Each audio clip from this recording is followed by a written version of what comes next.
Listen up, Gotham. This is Batman. Tune into the Bat Fan Addict podcast with Sammy Warm Hands. And if you don't, I'll be coming for you. Hey everybody, it's the Dark Knight of Rap, Sammy Warm Hands, and this is the Bat Fan Addict podcast. As always, I'm joined by my co-hosts Ben and Evan. We've got to shout out our longtime sponsor, Radar Toys, right here in Eugene, Oregon. I'm going to pick up my third book of 3 Jokers this week. I can't wait. You can go to radartoys.com, get collectibles with free shipping in the U.S., and save 10% using the code BATFANPOD. All right? Today, we're going in deep. This is our longest episode yet. It was almost 4 hours before I cut this shit down to make it palatable. We're going to talk about the good and the bad of Christopher Nolan's epic conclusion, The Dark Knight Rises. I've got one square left for BFA bingo. What new stuff did you have?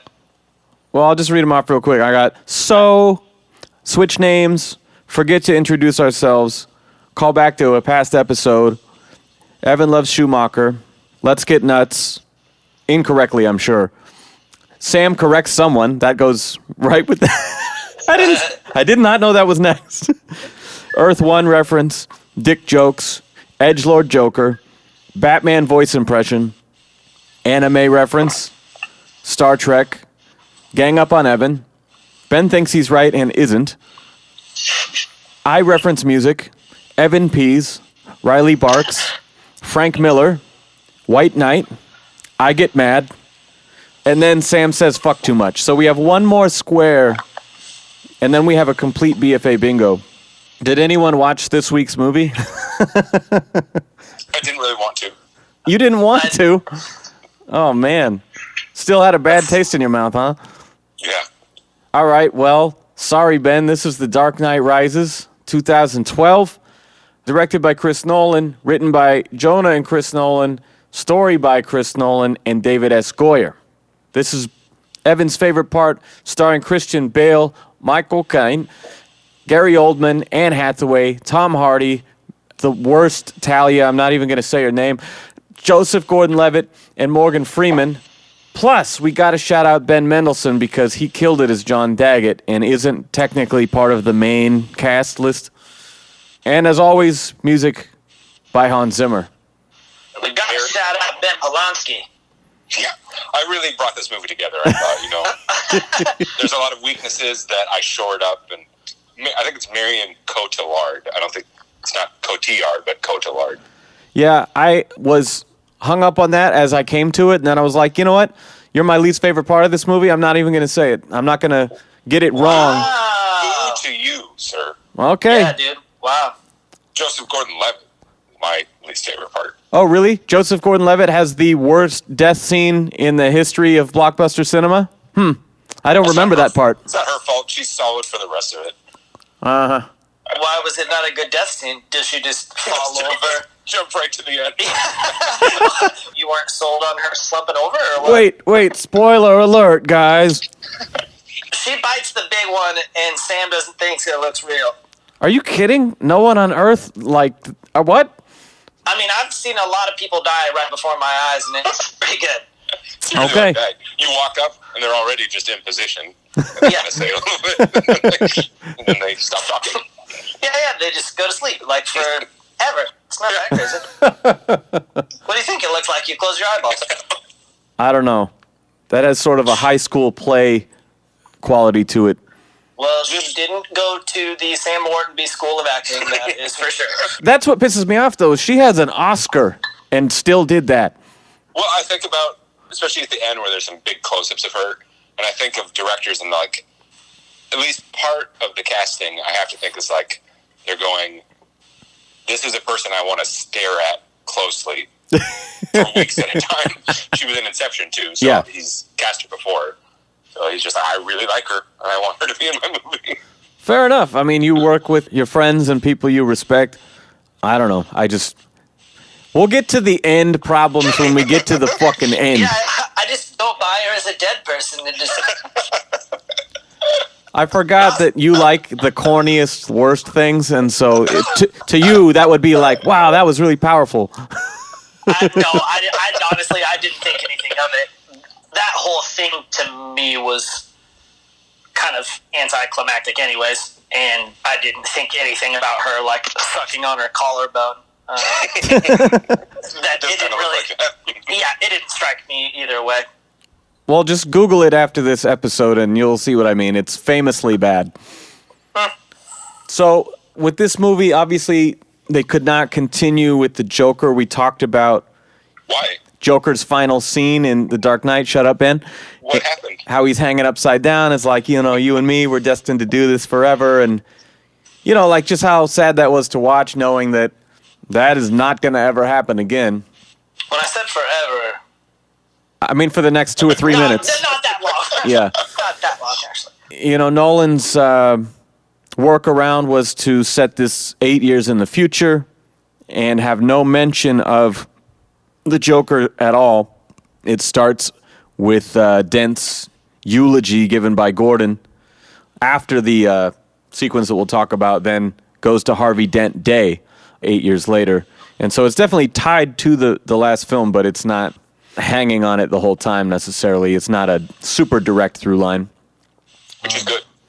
What lets the Dark Knight stand on its own. Yes. It does have connective tissue there, but what it tries to do is circle back to the beginning and tie in with Begins a lot. Do you guys know, or how long do you think Batman was Batman? Because it makes it seem like he stopped after the stuff with Joker and Two-Face. Yeah. How long do you think he's trying to propose that he actually was even Batman? It couldn't have been more than a year or two. I mean, practically thinking, if you're looking at those scenes of like, oh, the Scarecrow shit and then the Joker shit, that's like a month. But I think they intend to make it feel longer than that. By the time he gets to the point where he is going to be Batman again and he goes to the doctor, the amount of damage that he is proposing makes it sound like he's been doing it for like 30 years of Batman, not 1 year of Batman or a couple years of Batman. Come on, we did 2 movies worth of action, guys. That's a lot. 0 cartilage. You have no kneecaps. I thought of it 2 ways. I had that same thought when I saw that scene again.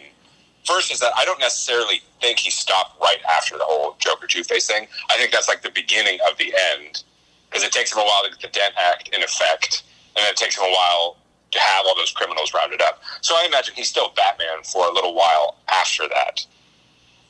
And then the other half of that is that this being a more realistic Batman, it's like, if he's getting in a car wreck every night, it only takes a few nights of that before your body's all fucked up. Yeah. Yeah, and that makes sense. In actual human world, I think we're used to observing a character who's existed for decades and decades. 100 years. Yeah, with not a ton of mention of, like, lack of elbows and stuff. It just seemed like, I don't know, that amount of wear and tear seemed more conducive to a person who's been doing it for a longer amount of time. Because, I mean, if that's the case and that's how your body was going, you weren't destined to be Batman for all that long anyways. He really needed Harvey Dent to save his knees. Yeah, seriously. Yeah, the reason I really believe in you is all this water on the knees, and They had some like Peter Griffin scenes where you know he comes back to the Batcave and just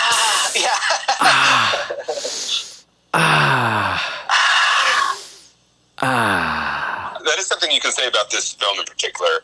Out of the 3, is that its sense of time is like very compressed, kind of like The Dark Knight, but worse or more extreme. They had a bunch of stuff they wanted to do, so it's just like it's all crammed in there.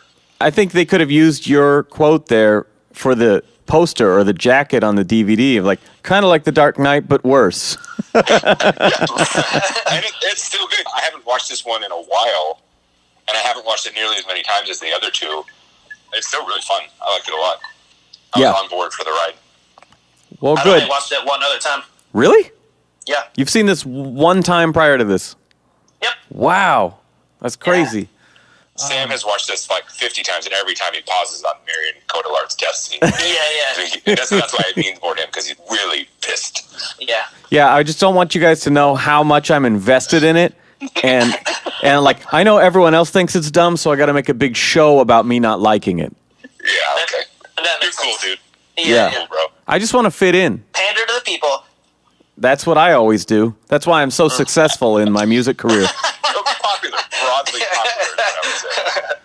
So, do you guys remember before the movie came out, it was kind of like 89. People were buying tickets to go see a movie just so they could see the trailer for Batman because it was like some exciting shit, right? But with this one, they put up that 7-minute scene with Tom Hardy in the plane from the opening of the film, and it was like a big deal that like, oh yeah, this movie is way more IMAX, and it's practical stunts, and it's in the air, it's crazy, and it's real. Like, do you guys remember seeing that ahead of time? Were they putting it on the end of movies? No, Or was it? it was like it was a trailer. yeah, they'll put like the like a little featurette, and then the trailers, So it was kind of the again for Tenet. Oh, really?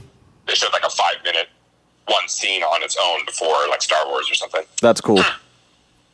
But yeah, I just remember when that happened, being really excited, and that's when complaints started happening that like that scene was awesome, but I couldn't understand what the fuck he was saying through the mask, and so that's when Tom Hardy had to go back and redub every line in the movie. They weren't going to have overdubs at first? No, the original, you can find it online, I'm sure, because you used to be able to, but the original version, he's just doing it through the mask. It's pretty hard to understand with all the plane noise and shit going on. Yeah. And so, like, the delivery is a little different, obviously, being, like, a year removed from filming those scenes. I want to know why you Superman before you threw him from the plane. So threatening. What a villain. We talked about on the last one the way we opened introducing the Joker, right? This movie does a tremendous job again of the way that we are introduced to both Selena and Bane's characters. There's no overdub of somebody going like, "Hey, you guys see Bane? Yeah, Bane's over there. The boss is gonna go talk to him." Yeah, man. Hey, you wise guys. Whose idea was Bane's voice? Tom Hardy was basing it on some, like, Sean Connery. gypsy. No, it was a very specific, like, because he said, obviously Santa Prisca, he's got these Latin roots, but also I wanted it to be less obvious, and so he chose like a very specific, weird, it's like Spanish gypsy person that he modeled it after. Interesting. It just sounds British, some kind of British. Which is fine. When I was watching this, I thought my ideal voice, and maybe even actor, to be more like the comic book version, Javier Bardem. Like the way his voice, like, it's deep. He has a Spanish accent. He can do menacing and brooding. I don't think he's necessarily a big guy, like, because Tom Hardy's not really a big guy either. But just that's how I hear Bane in the comics. But I don't really have any problem with this voice. I like it. And I think it serves the same purpose. Yeah, I think it's iconic. I don't iconic. have a problem with it at all. I think that he comes across as sounding intelligent, and I think that that's the biggest thing because I picture him as being a really smart guy, despite the fact that he spent in the book he read a lot of books, so that makes sense. I don't get the feeling that the prison in the movies has a lot of literature to read, but the one in Nightfall does have a lot of books for him to read. That part's cool, and that makes sense, and I don't have a problem with his voice. It just isn't how I imagined it. I just wondered who tossed that out there in the first place. Yeah, I think that's all him, and it's just a great, great fucking villain intro. It's exactly the same as Joker in that he's disguised in the beginning and then revealed, and then when he does, he's got these iconic lines, like that would be extremely painful for you, and For you? yeah, exactly. Like, I love the, I'm just wondering why you would shoot a man before throwing him at a plane. yep, He's not scared. He knows that he's trying to trick him. yeah. That action scene is amazing. It's an amazing set piece. Oh my god. Like everything else in this movie, it's beautiful. When The way it it's first shot. goes down and he's like holding on the seats and like lets go and then grabs onto the seats below as he like falls toward the camera and shit like that, it's just so cool looking, and like, he doesn't look that huge all the time, but in that fucking scene, the way that it's shot, it's like, oh my God, this guy is terrifying. Well, there's tons of really creative camera angles that make him imposing. And I think you combine that with the voice being louder than everything else. Even if that wasn't the intention of it in the first place, it works to make him threatening. Because, I mean, he's obviously super muscular. He's very built for it. But Tom Hardy's just not a tall guy. Yeah. But they trick you into thinking he's big, and it works.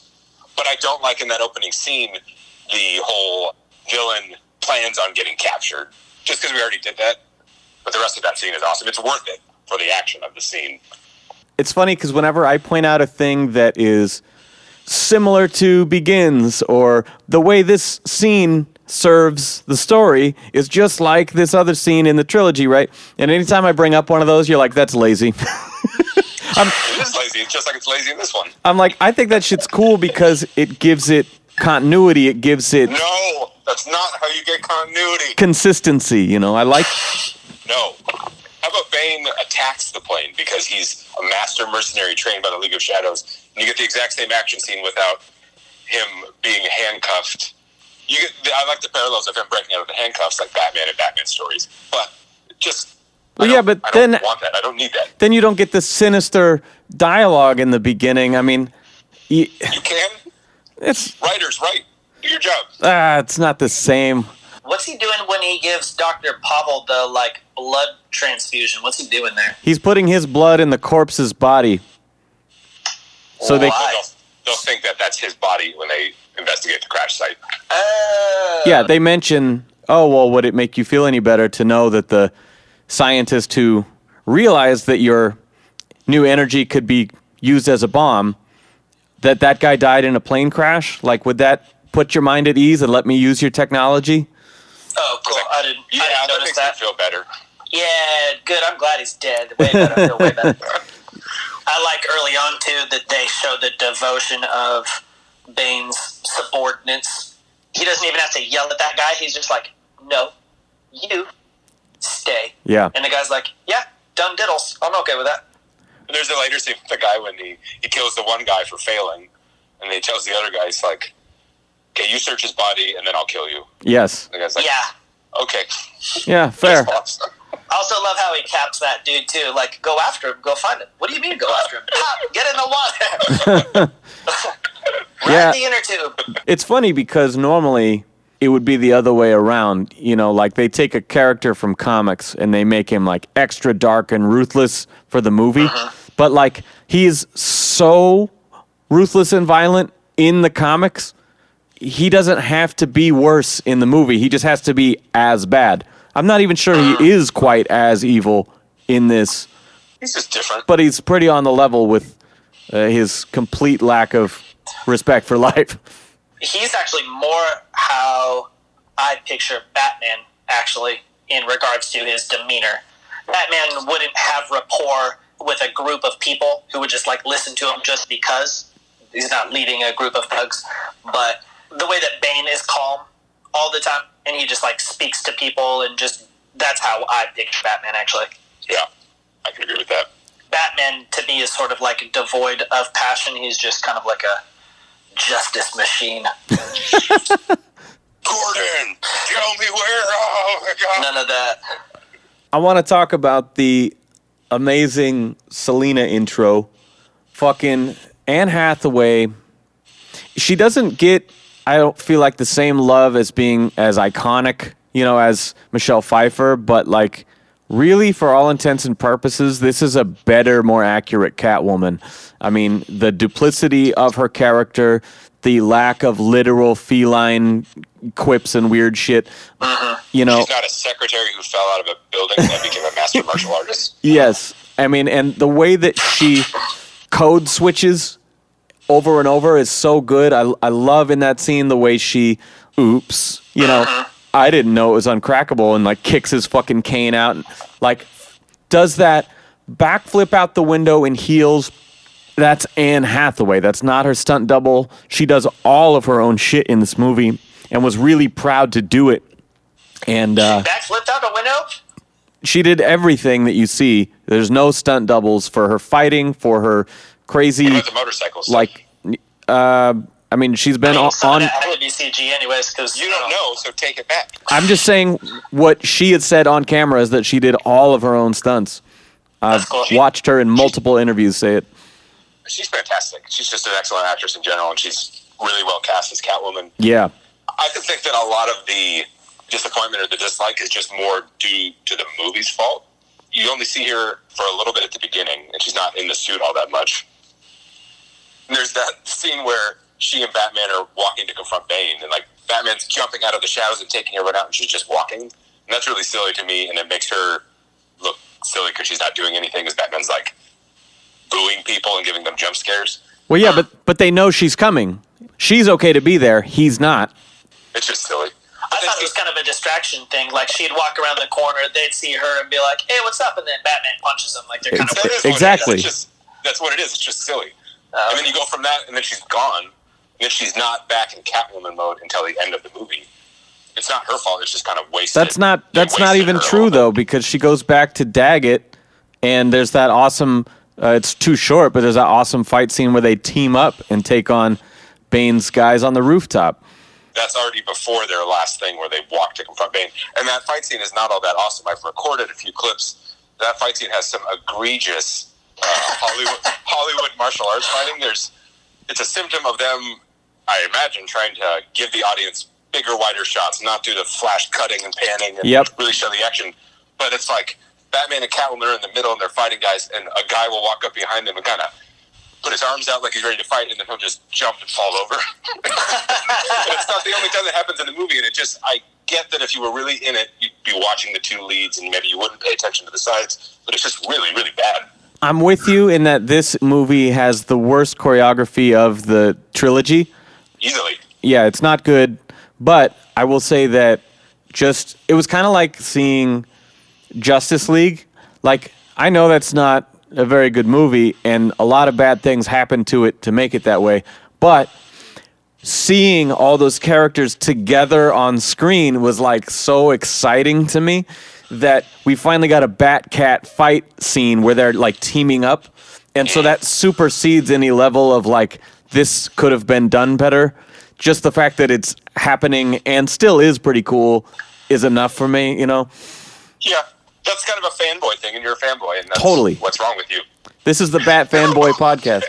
I'm here to tear this stuff apart. Well, no, because I think about it when Evan was completely shredding and just being very disrespectful to Tim Sale before. Watching this movie the first time, and not really looking at it with the critical eye, just enjoying it because I love Batman, and it's awesome to see Catwoman, and Hathaway's doing a great job. Yeah. But just being a little more critical with it, that stuff weakens the overall experience. I don't know, like if they could have just choreographed it better or had the camera be a little tighter. And that's another thing where animation does a little better job, because like the animated Batman would move faster. He'd be more of the pinnacle of a human fighting. And also he'd probably throw out like batarangs and knock the guns out of their hands. The number of times someone in this movie with a gun runs up to him and hits him tries to hit him with the gun. Yeah. It's really dumb. He's out of bullets, man. He's out of bullets. Before the fight starts. Yeah. I wasn't prepared. I didn't know we were going to have to brawl. It's like, I just came from the range, man. I'm all out. Yeah, I'm all out spent. I like that. Well, you won't like this, Ben. So, It doesn't matter. So in the beginning, when we introduce John Blake, it's a rooftop scene. Robin John Blake? Shut your mouth. A rooftop scene, just like The Dark Knight with Gordon and Ramirez, setting up that her relative, whatever, family member's in the hospital. They do the same thing with John Blake, literally at the bat signal on the roof, and you're kind of getting a little taste of this dude's suspicions and what he thinks is actually going on. Yeah, I don't like it. It's too similar. It's not that it's too similar, it's that it's another kind of problem this movie has is, again, the huge exposition dumps. And, like, it works when Alfred is explaining the plot to Batman, because Alfred would have done the research, and he'd know about Bane and do all this. But, like, when some random cop, maybe the best one, but still just some random cop is like, I think that there's more to the Harvey Dent case, the case that happened when I wasn't even a police officer, and I don't have anything to do with it. I was 12 years old. Yeah. But I had my suspicions. No, you don't. You're just explaining it again. It's the monthly recap of Long Halloween. It happens every single time. Oh my god! There's too much of it. Well, what you said about Alfred, though, happens right here, and we set up his little fantasy about going to the cafe and like, oh, I see you from across the room or whatever, and I know that you're okay and that you made it out, you know. And it's like, oh, that's a sweet thought. It made me think of Silence of the Lambs, since Amber and I watched that stuff recently, and there's scenes where he's in some Italian pavilion with this brimmed hat on, sipping wine and stuff. Those shots made me think of that. Alfred's on a murder tour. Yeah, Alfred is a cannibal. He's throwing people out windows of churches. Decrepit Kane Bruce looks like William Shakespeare or Guy Fawkes to me.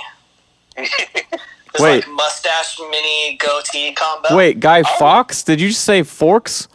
Fawkes, yeah, from V for Vendetta. It's a W. Fox?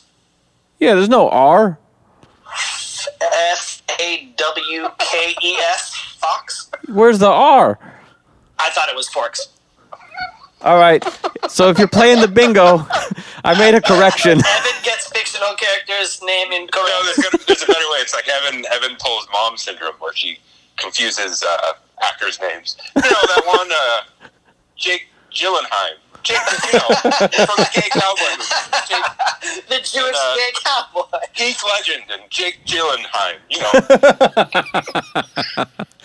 That's funnier than it should have been. Name syndrome. That's what it'll be. I think that the main difference between you and I in this scenario is that I'm just reading the thing. Well, okay, there's no excuse in this case. But what letters are written in the... What? But what letters did you write down?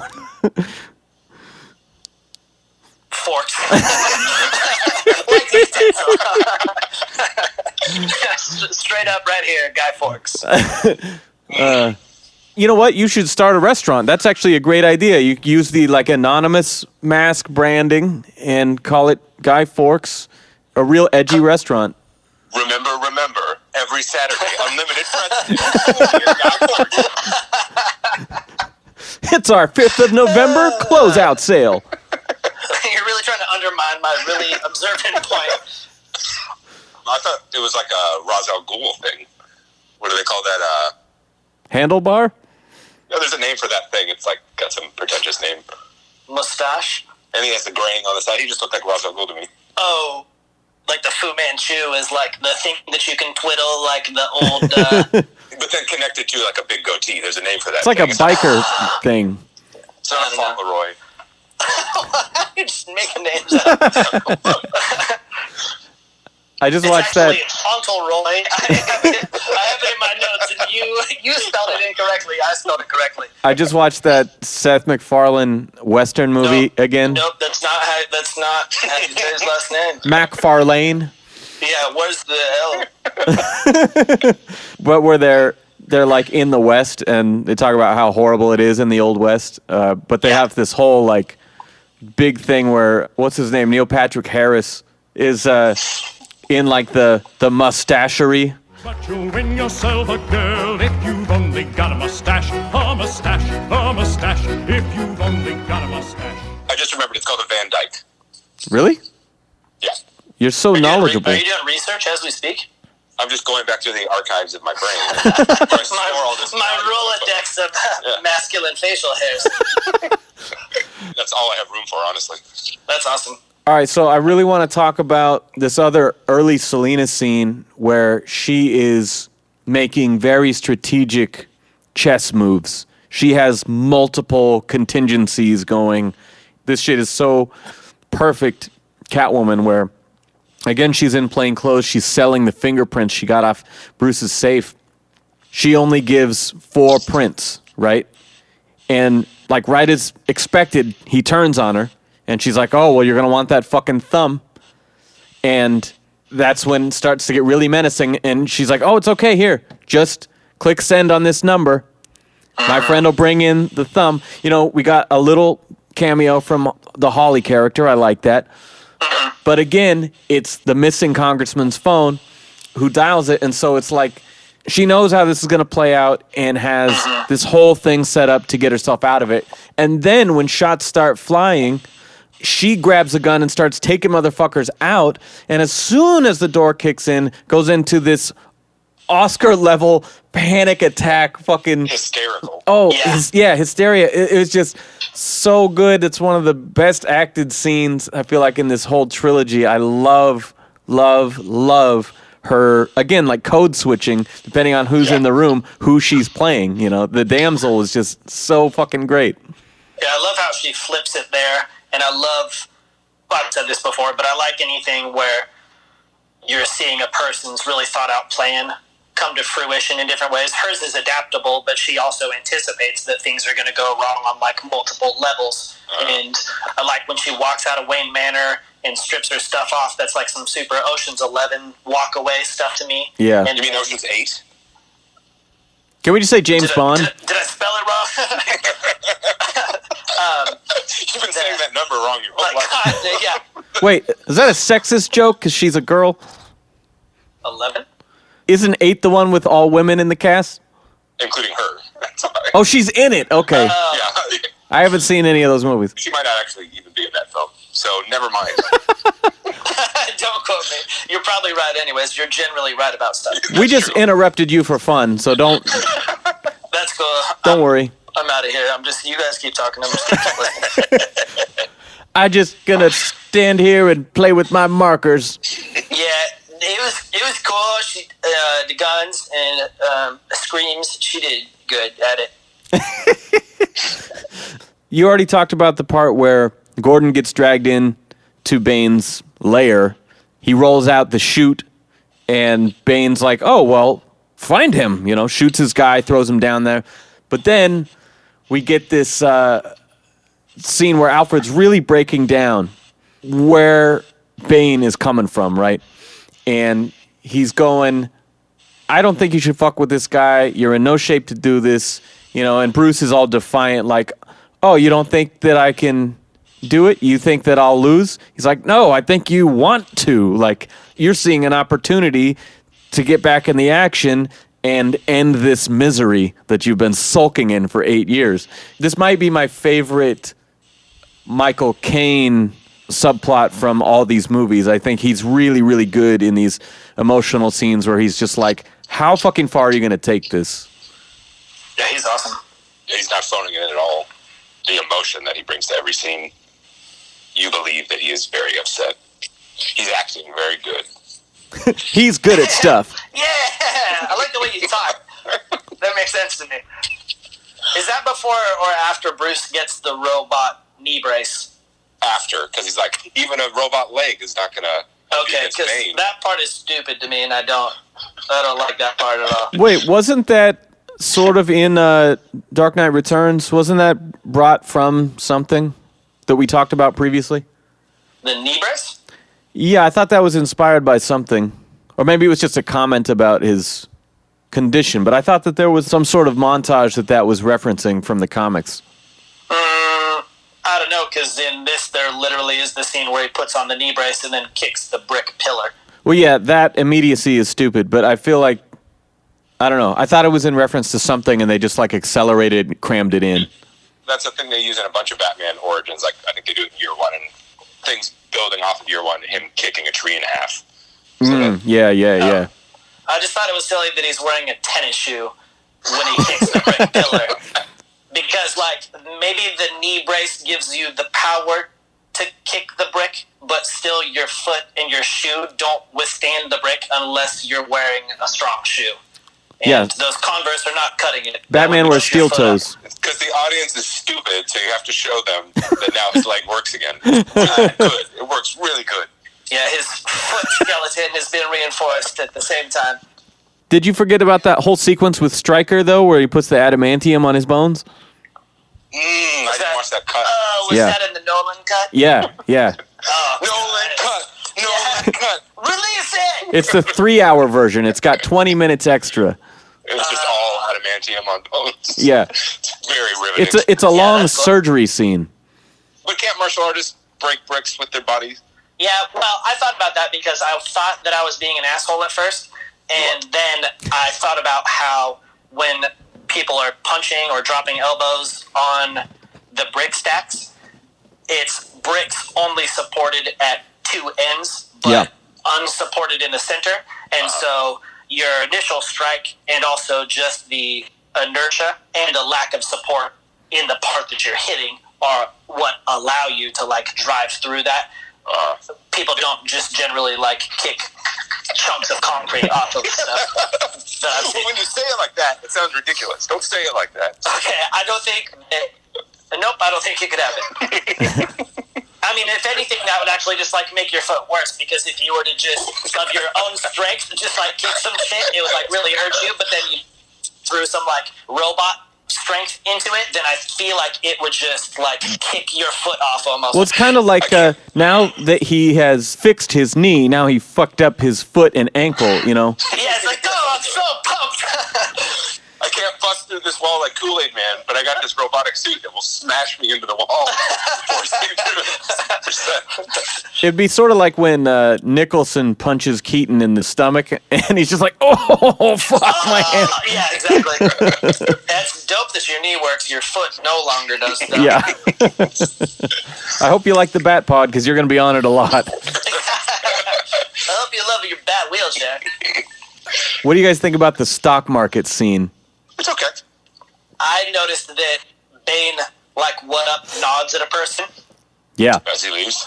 Yeah, he just like, just like a little, I just thought that was cool. Like, Well, did he know somebody? I thought he did that for the guy who handed him his helmet back. No, it's just... To a rando after that?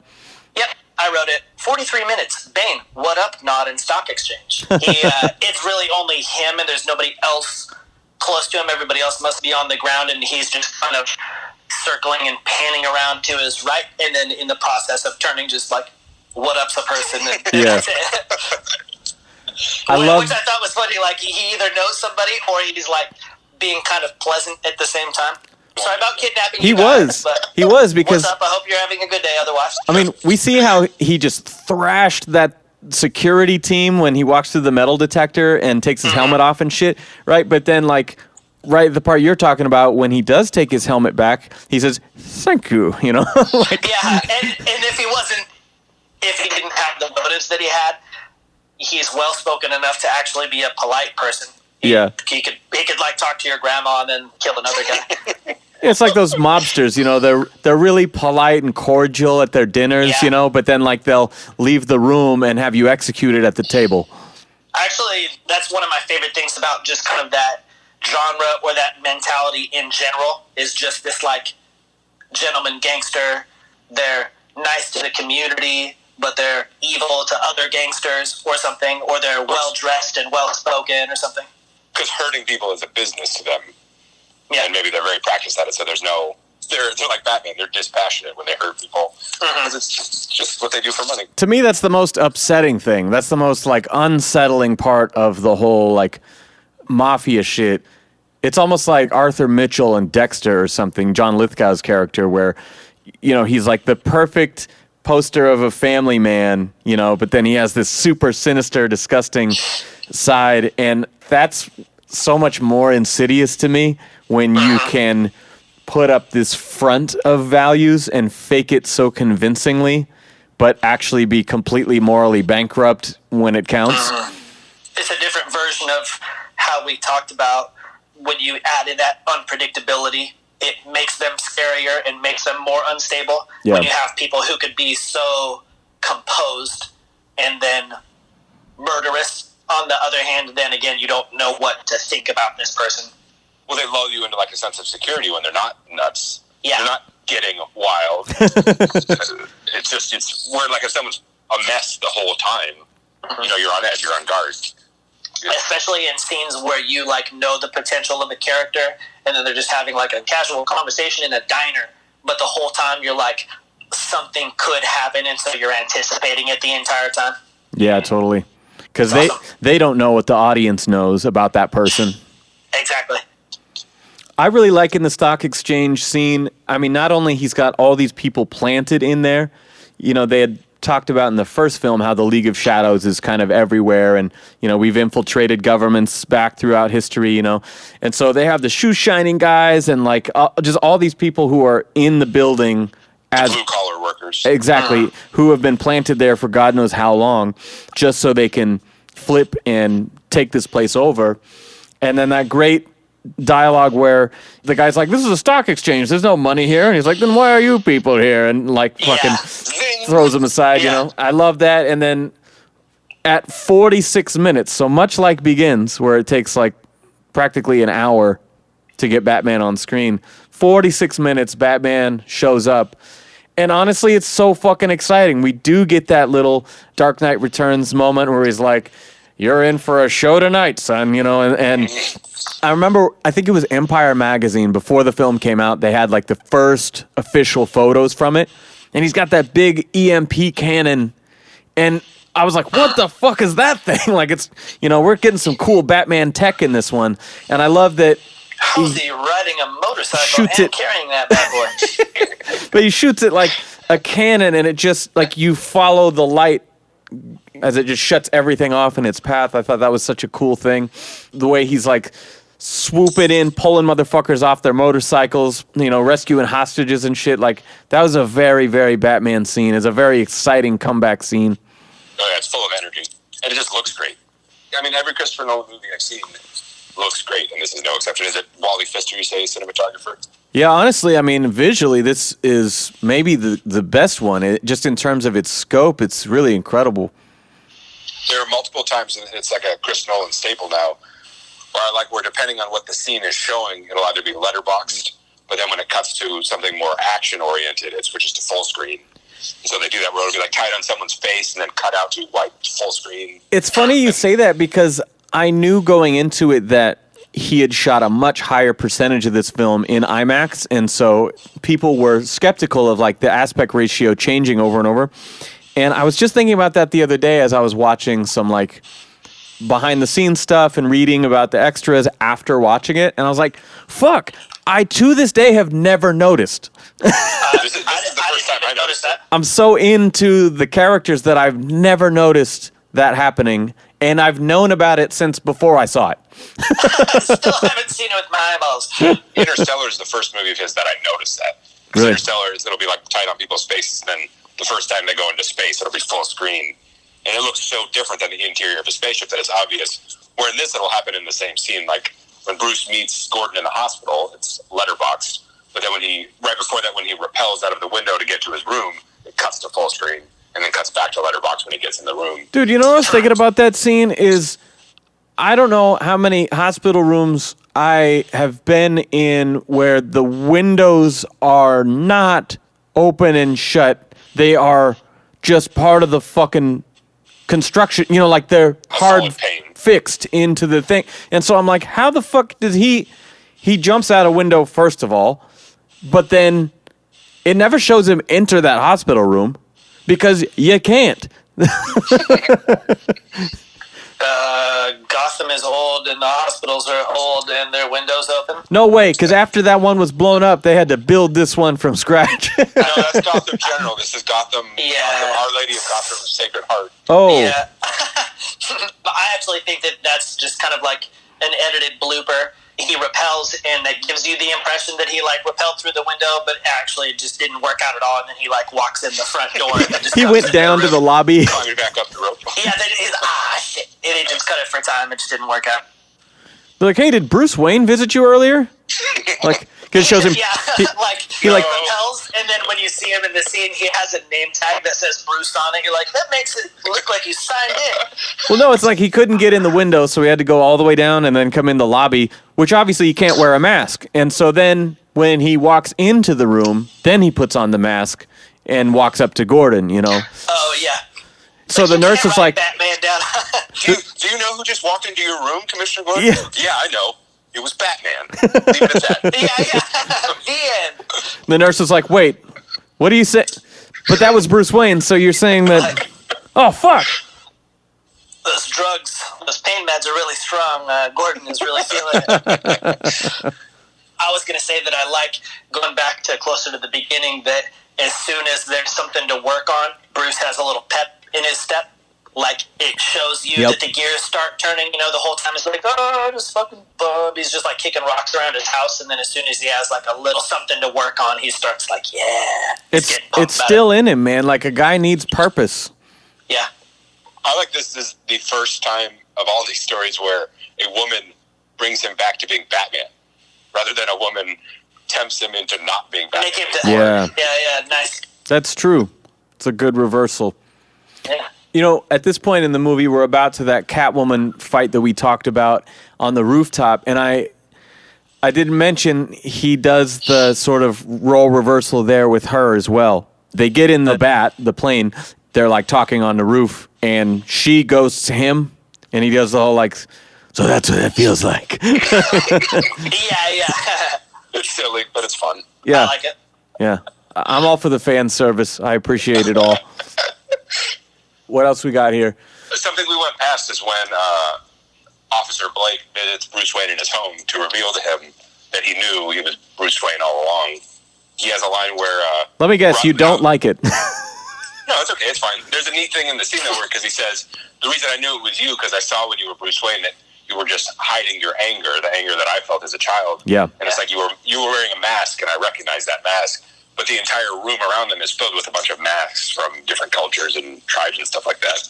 That's something I didn't notice the other times, but this time I'm like, thank you. I didn't either. Yeah. I like that in most of that scene, Bruce is being quiet and listening because the dude is pretty much, he's not serving him, but he is just kind of hitting all the points. He is correct. And so Bruce isn't refuting anything. He's just listening like, yeah. And then by the time he gets to the end, he's like, wait, at what point did you start to think? Or he asks him a question about something instead, like, when did you know, blah, blah, blah. But the whole time he's like, yeah, I got no argument here. You're right, kid. I don't really care anymore. You're right. Yeah, Whatever. it's pretty astute of you. Convince somebody else. Do you think the guy who played Coleman Reese was really bummed out when he saw that scene of like, oh, so now you do have someone confront him about his identity? Some stranger who doesn't know him and I don't get to do that in mine? Yeah. Like, Cool.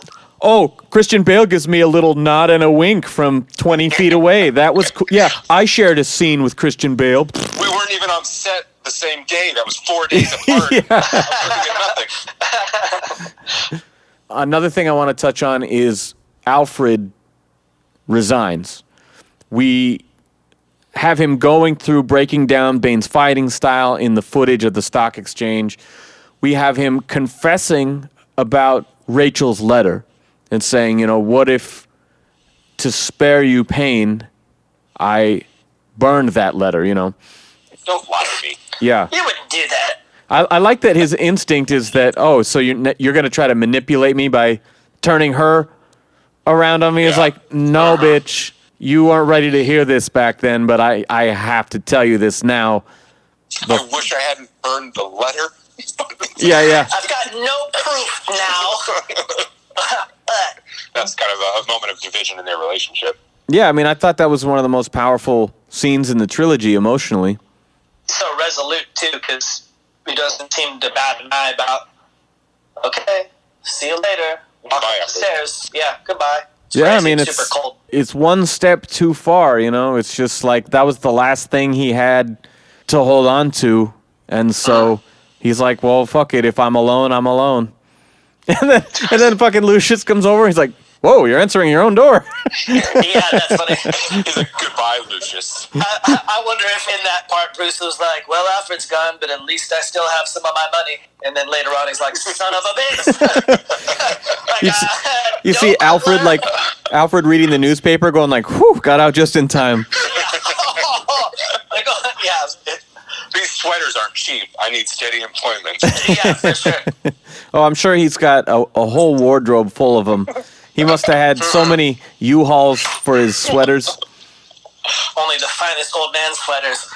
One of my favorite Bane scenes is when Daggett flips out. So Miranda has taken over and Bruce is out, right? He's broke. We've covered this. But Daggett was like, wait, what the fuck just happened? I was supposed to be the one, Honestly, I don't understand why Miranda becomes CEO and Fox is no longer. He's just a board member. That I missed. All these times I never quite understood that. But Well, it's because once other people had more shareholder power, they could remove him, which is what they wanted to do. I guess that just wasn't super clearly defined in that scene, because you get the idea that she's replacing Bruce as being on the board, Yeah. but nothing's really said about demoting Lucius like they did with Mr. Earl in the first one. That was such a great scene. Like, I got another job, yours. They had 6 hours of movie to cram into this 2-hour and 40-minute movie, so Yeah, they can't bother explaining. corporate structure to us. But so Daggett throws a little hissy fit after this. He goes over to Bane, and it's like, how the hell does this put me in charge of Wayne Enterprises, right?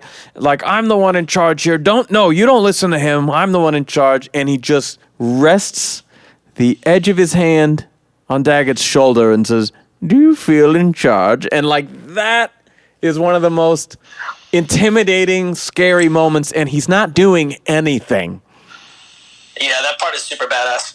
He's also, I don't know if in the movie he's standing on something, or we're supposed to think he's really tall. He's like a foot taller than Daggett in that scene. I think he there wears is a little set of lifts. stairs there.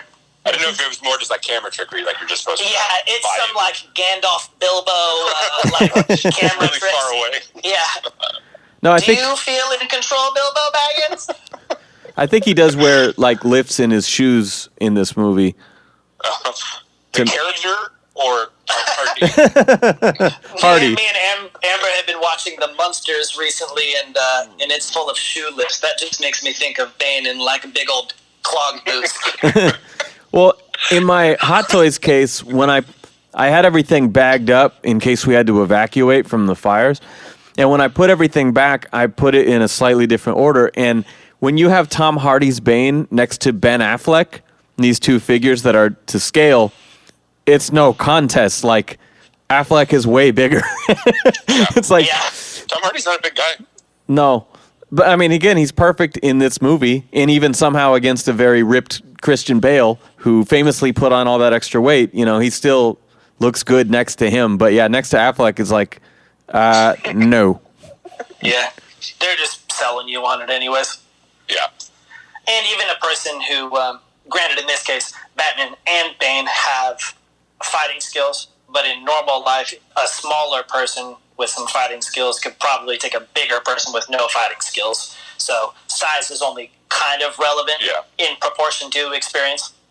Everything else being equal, size generally wins, I would think, though. Mm-hmm. Well, yeah, that's what I'm thinking. That's You the got point. They're not equal. They're faster. you got two trained fighters who are worthy opponents, and then, but this Batman is 6'4". It's like, okay. I like that scene a lot, but by the time it got done, I felt like the only thing that would have made it a little more threatening is if he like flopped his hand over his shoulder and then he like tickled his earlobe. Ooh, that's just creepy. Between thumb and forefinger, just kind of. Just or like a 3-finger, like a thumb and a 2 fingers. So yeah, I mean, What are you doing? Do you feel in control? Daggett goes out with kind of a whimper there, but again, I just really think Ben Mendelsohn was perfectly cast in this, and he did a great job. Extremely unlikable. Yeah, and yet I saw him as the lead on a HBO series recently, a Stephen King adaptation, where he's the protagonist and, kind of the moral heart of the story, and it was great. It was great seeing some other side of him and appreciating his range. I've really grown to like that guy as an actor. Wasn't he the villain in Captain Marvel? Yeah, he's one of those. Don't spoil it for people who haven't seen it, but that was him, right? Yeah. He looked bigger in that. I don't know if he yoked up or just like body language or something. He looked more imposing. I feel like I've seen him rocking some turtlenecks and something, and I just can't place it. I've seen him in a turtleneck before.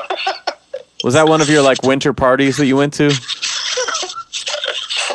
turtleneck parties. Yeah, that's a terrible idea. I bet somebody does that, but I hate turtlenecks. Sometimes it's so hard to transition back into it. So what do we got? What else we got here? So, guys,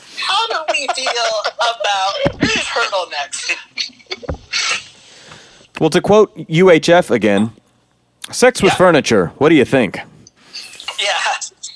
Is my face red? I don't know if I told you that, but last year I got to meet Weird Al. And What? yeah, I went to a signing at Comic-Con in Portland, and I talked to him for a minute. We posed for the photo. He signed my CD, and I I intentionally did this.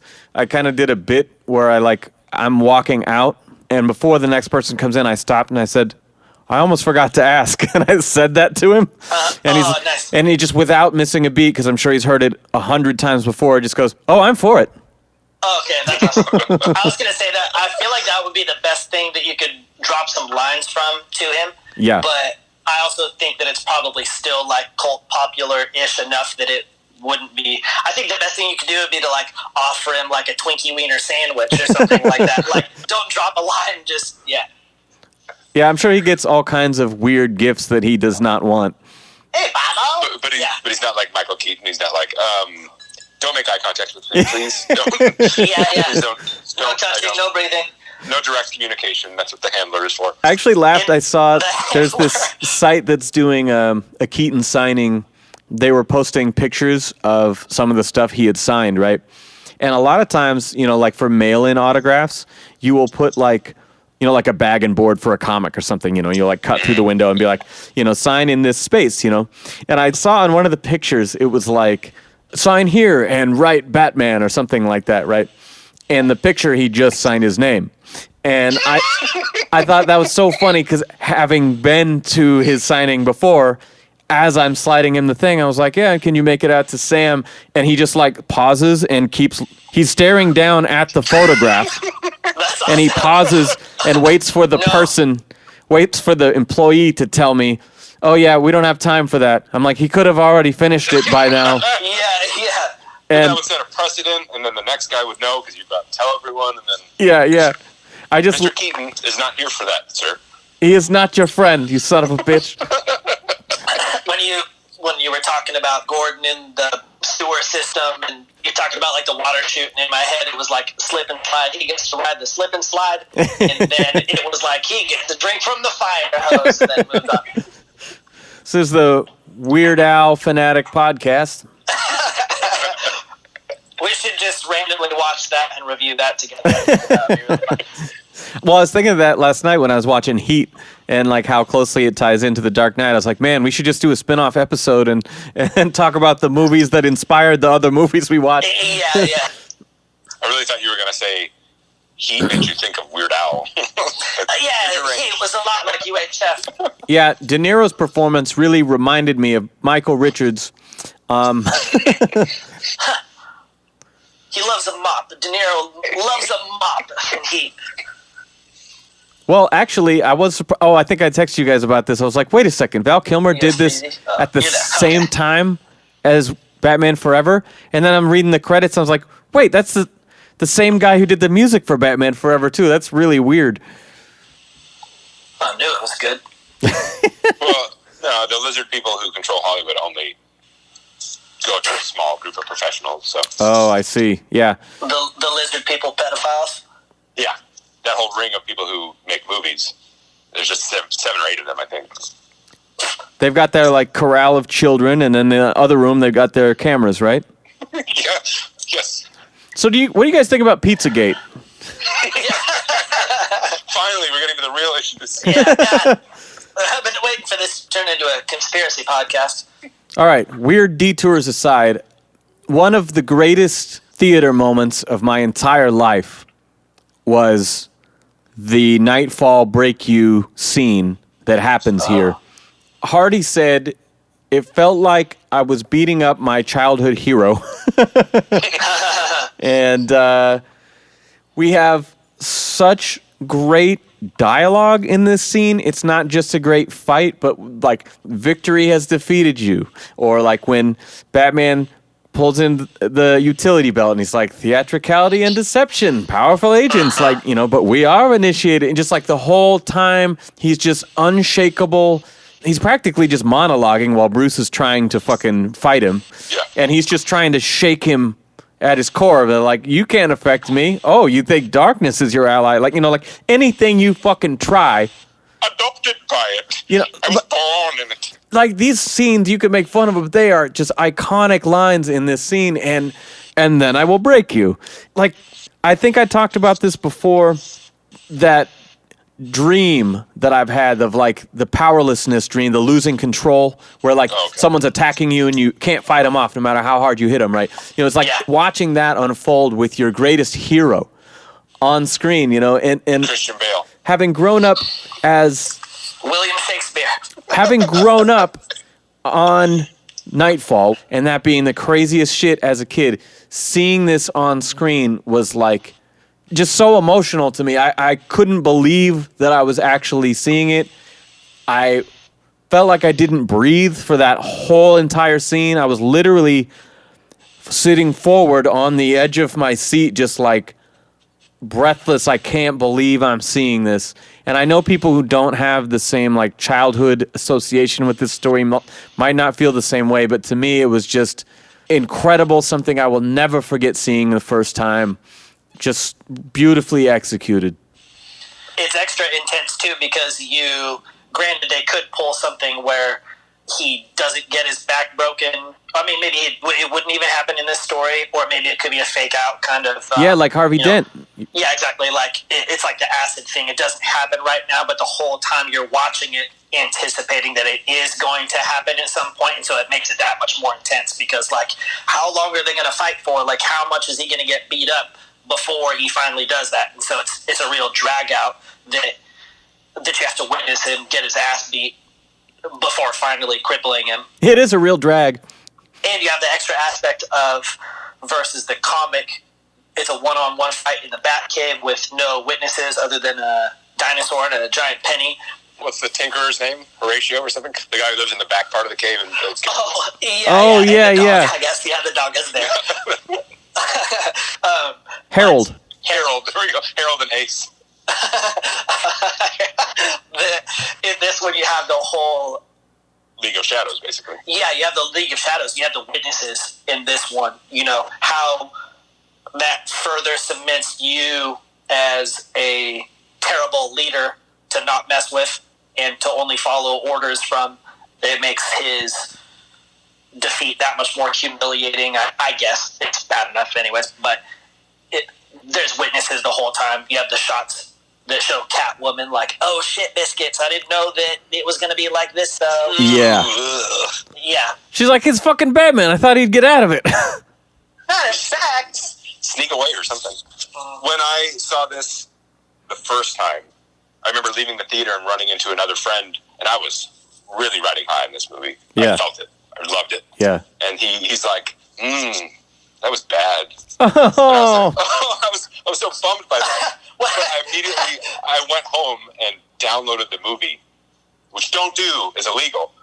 But I did that just so I could watch that scene again, because that scene was so powerful. Yeah. And for that scene, which is so upsetting. And, like, I think the movie gets weaker after this. It's still entertaining, but from the beginning of the movie, ending with Batman getting fucked up, that's perfect. Yes. It's a really entertaining, engaging Batman story. Yes. And I read Night's End as a kid, but I never read Nightfall, so I knew wow. that he broke his back, but I didn't really know the story at all, so I didn't even have a connection to that. And still, this was super effective. You just made me think that either your friend was like way ahead of his time. He's like, trust me, like on some Back to the Future stuff. He's like, trust me.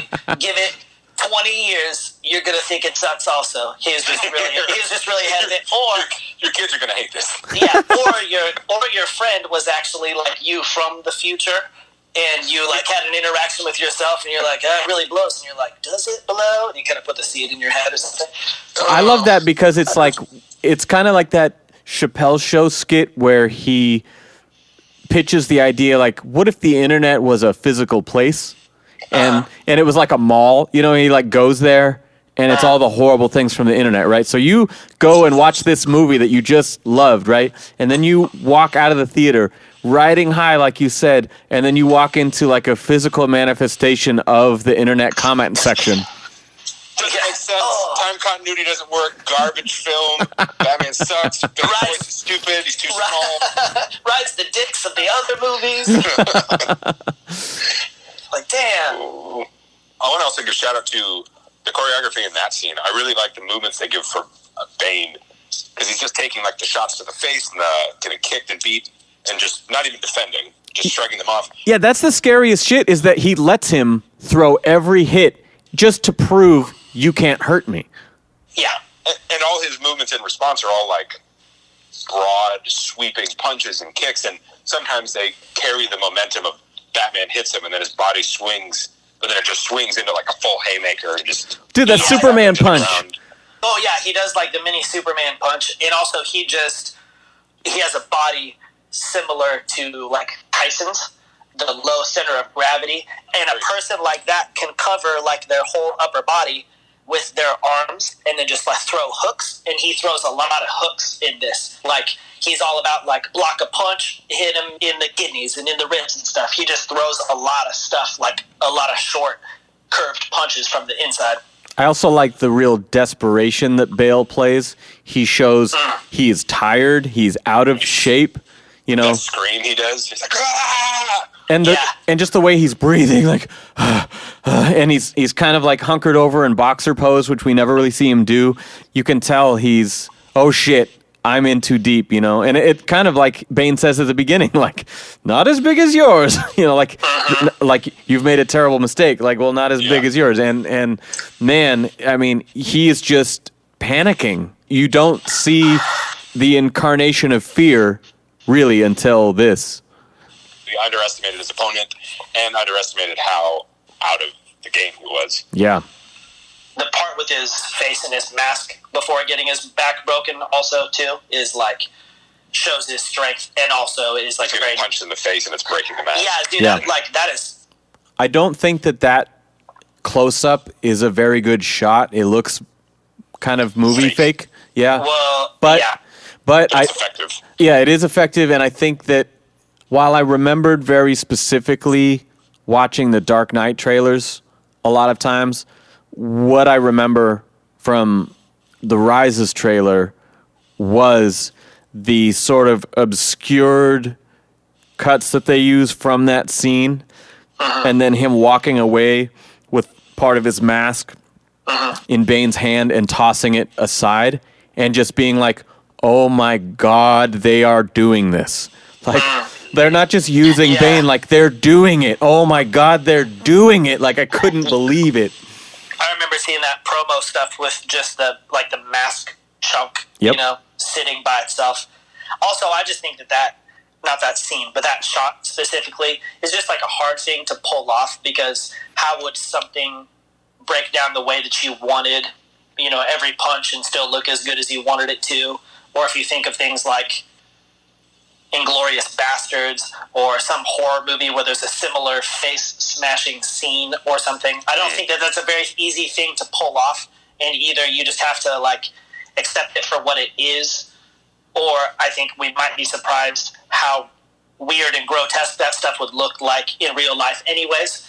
Part of us is like, oh, that looks ridiculous, but it's totally possible that in real life would look as ridiculous as that thing that we're seeing. Well, I've never seen someone leaning up against concrete getting their head punched into it over Exactly. and wearing a helmet. Like, oh, yeah, That it's- looks weird. what do you guys do every weekend? I know.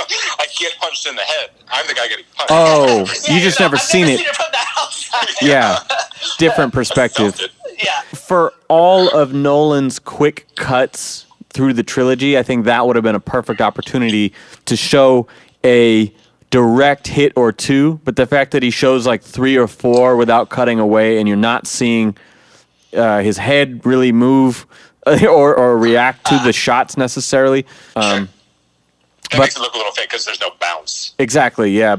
That's really the only criticism I have for that entire scene. I just think it's so... I mean, again, it's one of the greatest things I've ever experienced in the theater. It just... I can't say enough about it. Better than a combo blue and red icy? Why would you taint a perfectly good cherry icy? Amber introduced me to it, and it is quite pleasant. Well, your wife is stupid, and I don't like her. Oh, Dude, you crossed the line. Yeah, I dude. said some terrible things, but you're mean. I don't actually like feel anything about that. I'm not gonna be like, oh man, like don't talk like that about my wife. But I'm gonna tell Amber, Amber's gonna kill you. Yeah, see, Evan's going, well, that's between you and her. I don't have anything to do with this. Amber, Remember that time with the hip bust and the you through the wall in the hotel room? That's Yes, I will never forget the danger of Amber's ass. yes. Well, in the future, that's going to be the last thing that you ever see/feel. Hey, I mean, what a way to go. Yeah, that's true. There's worse ways to go. Yeah. Now you got me picturing things. So after this, though, enough about your wife's ass. Right after this, before we fully move on, though, Bane takes him to the prison, right? And so Bruce is kind of blacked out, and he comes to, and Bane is over him, still monologuing. And Stop. he's like, you don't understand civilization, Batman. Yeah. there's like a missing scene of like him driving him there and talking all the way, you know? But Yeah, I get that. Like he's backtracking the whole time. He's like, I don't think that. Like, you weren't listening. When I was kicking your butt, you weren't listening. Like, when I said I was born in the dark, I really meant the dark, you know? Literally. Yeah. I want you to know where I'm coming from. I'm going to take you there. You know what? I'm going to take you there. you know what? I'll just show you. Do you have time? You got time. It's fine. Yeah, fuck it. Again, I love the dialogue in this scene where he's saying, like, you know, you do not fear death. Your punishment must be more severe. You know, he's talking about torture, but not of your body, of your soul. The way he delivers these lines are so powerful. I love the thing about, I will terrorize Gotham and feed its people hope to poison their souls. You know, talking about like how the prison is just a metaphor for what I'm going to do. You know, I've seen people criticize Bane's like master plan, and that like, wait, so he's letting all these people out of prison and arming them and doing all this shit, but like somehow I'm doing this for you. I'm holding you all ransom or hostage, but I'm doing this for you, the people. Like, what the fuck? But again, he's like, yes, this is a hostile takeover. However, I'm going to flip it on you and spin it as if you have some say in the outcome. So it's more devastating when you don't. He's going to blow him up in the end anyways. Yeah. Yeah, his plan is, like in the League of Shadows' mind, to save the world. But their idea of saving the world is to, when these cities become so corrupt and overblown, to just completely destroy them and kill everyone in it. Yeah, he's Thanos. Which, yeah, it's not a good plan in terms of, like, things that actually make the world better. But in their mind, yeah, he's just going to destroy them. And to him, it's more destruction and more pain if he gives them hope for a little bit before killing them all. Because the rest of the world will see what happens to them. Yeah. If anything, it just adds unnecessary steps. If your real goal is just to, like, kill a bunch of people, you could just make a bomb explode and kill a bunch of people. But because they have to, like, feed this other part of them or prove a point or set an example or something, then he has to do this other stuff also. Yeah, I mean, he really wants to punish people for the ways that he's been slighted in his life, you know? Yeah. That's part of it, but I mean, I really think he's just attached to the League of Shadows thing, because jumping to the end, I mean, he is ready to die in the blast too. He's not 6 miles away from that bomb. Yeah. He's so on board for what they're doing, destroying the city as a symbol to the rest of the world. And I actually think that's better.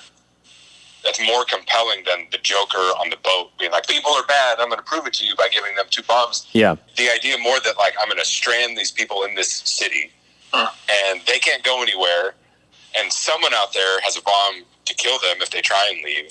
And so it's just like the desperation of the situation is going to force them to turn on each other. Yeah. To me, that's way more believable than people are just fundamentally bad. It's being in that kind of situation brings out the worst in them more believably than the boat stuff. Well, or and the Joker stuff. your analogy just shows me something I never considered, in that those are exactly the same plot device, because the whole threat in the first one wasn't that people would blow you up if there's the opportunity.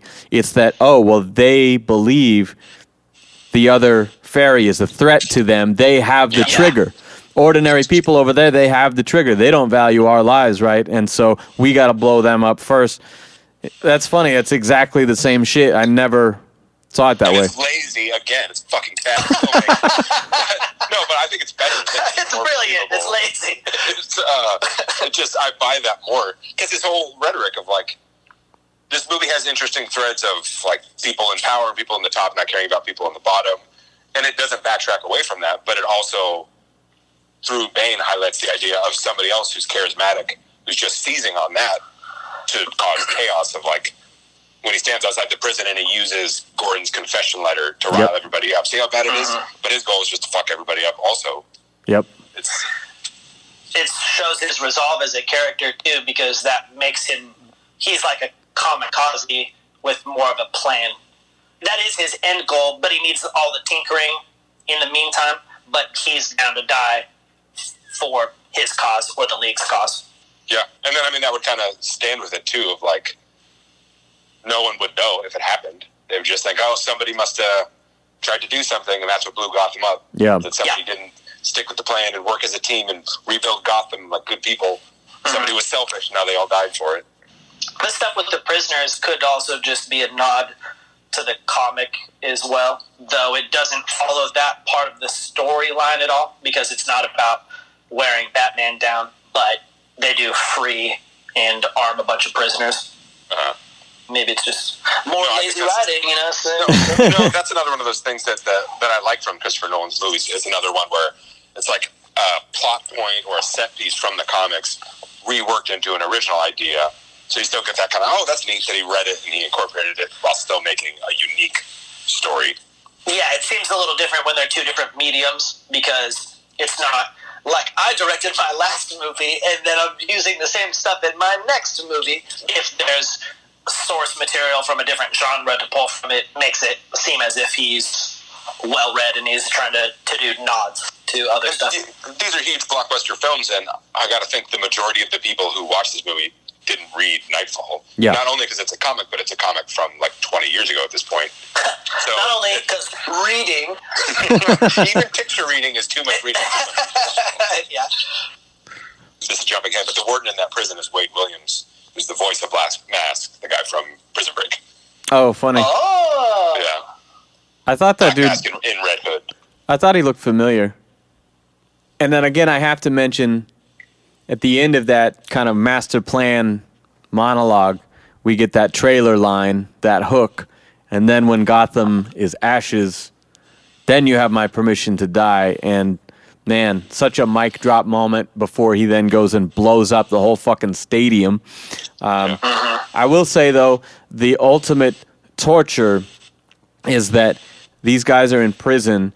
He put a TV on the other side of the bars and took the remote with him. That's just awful.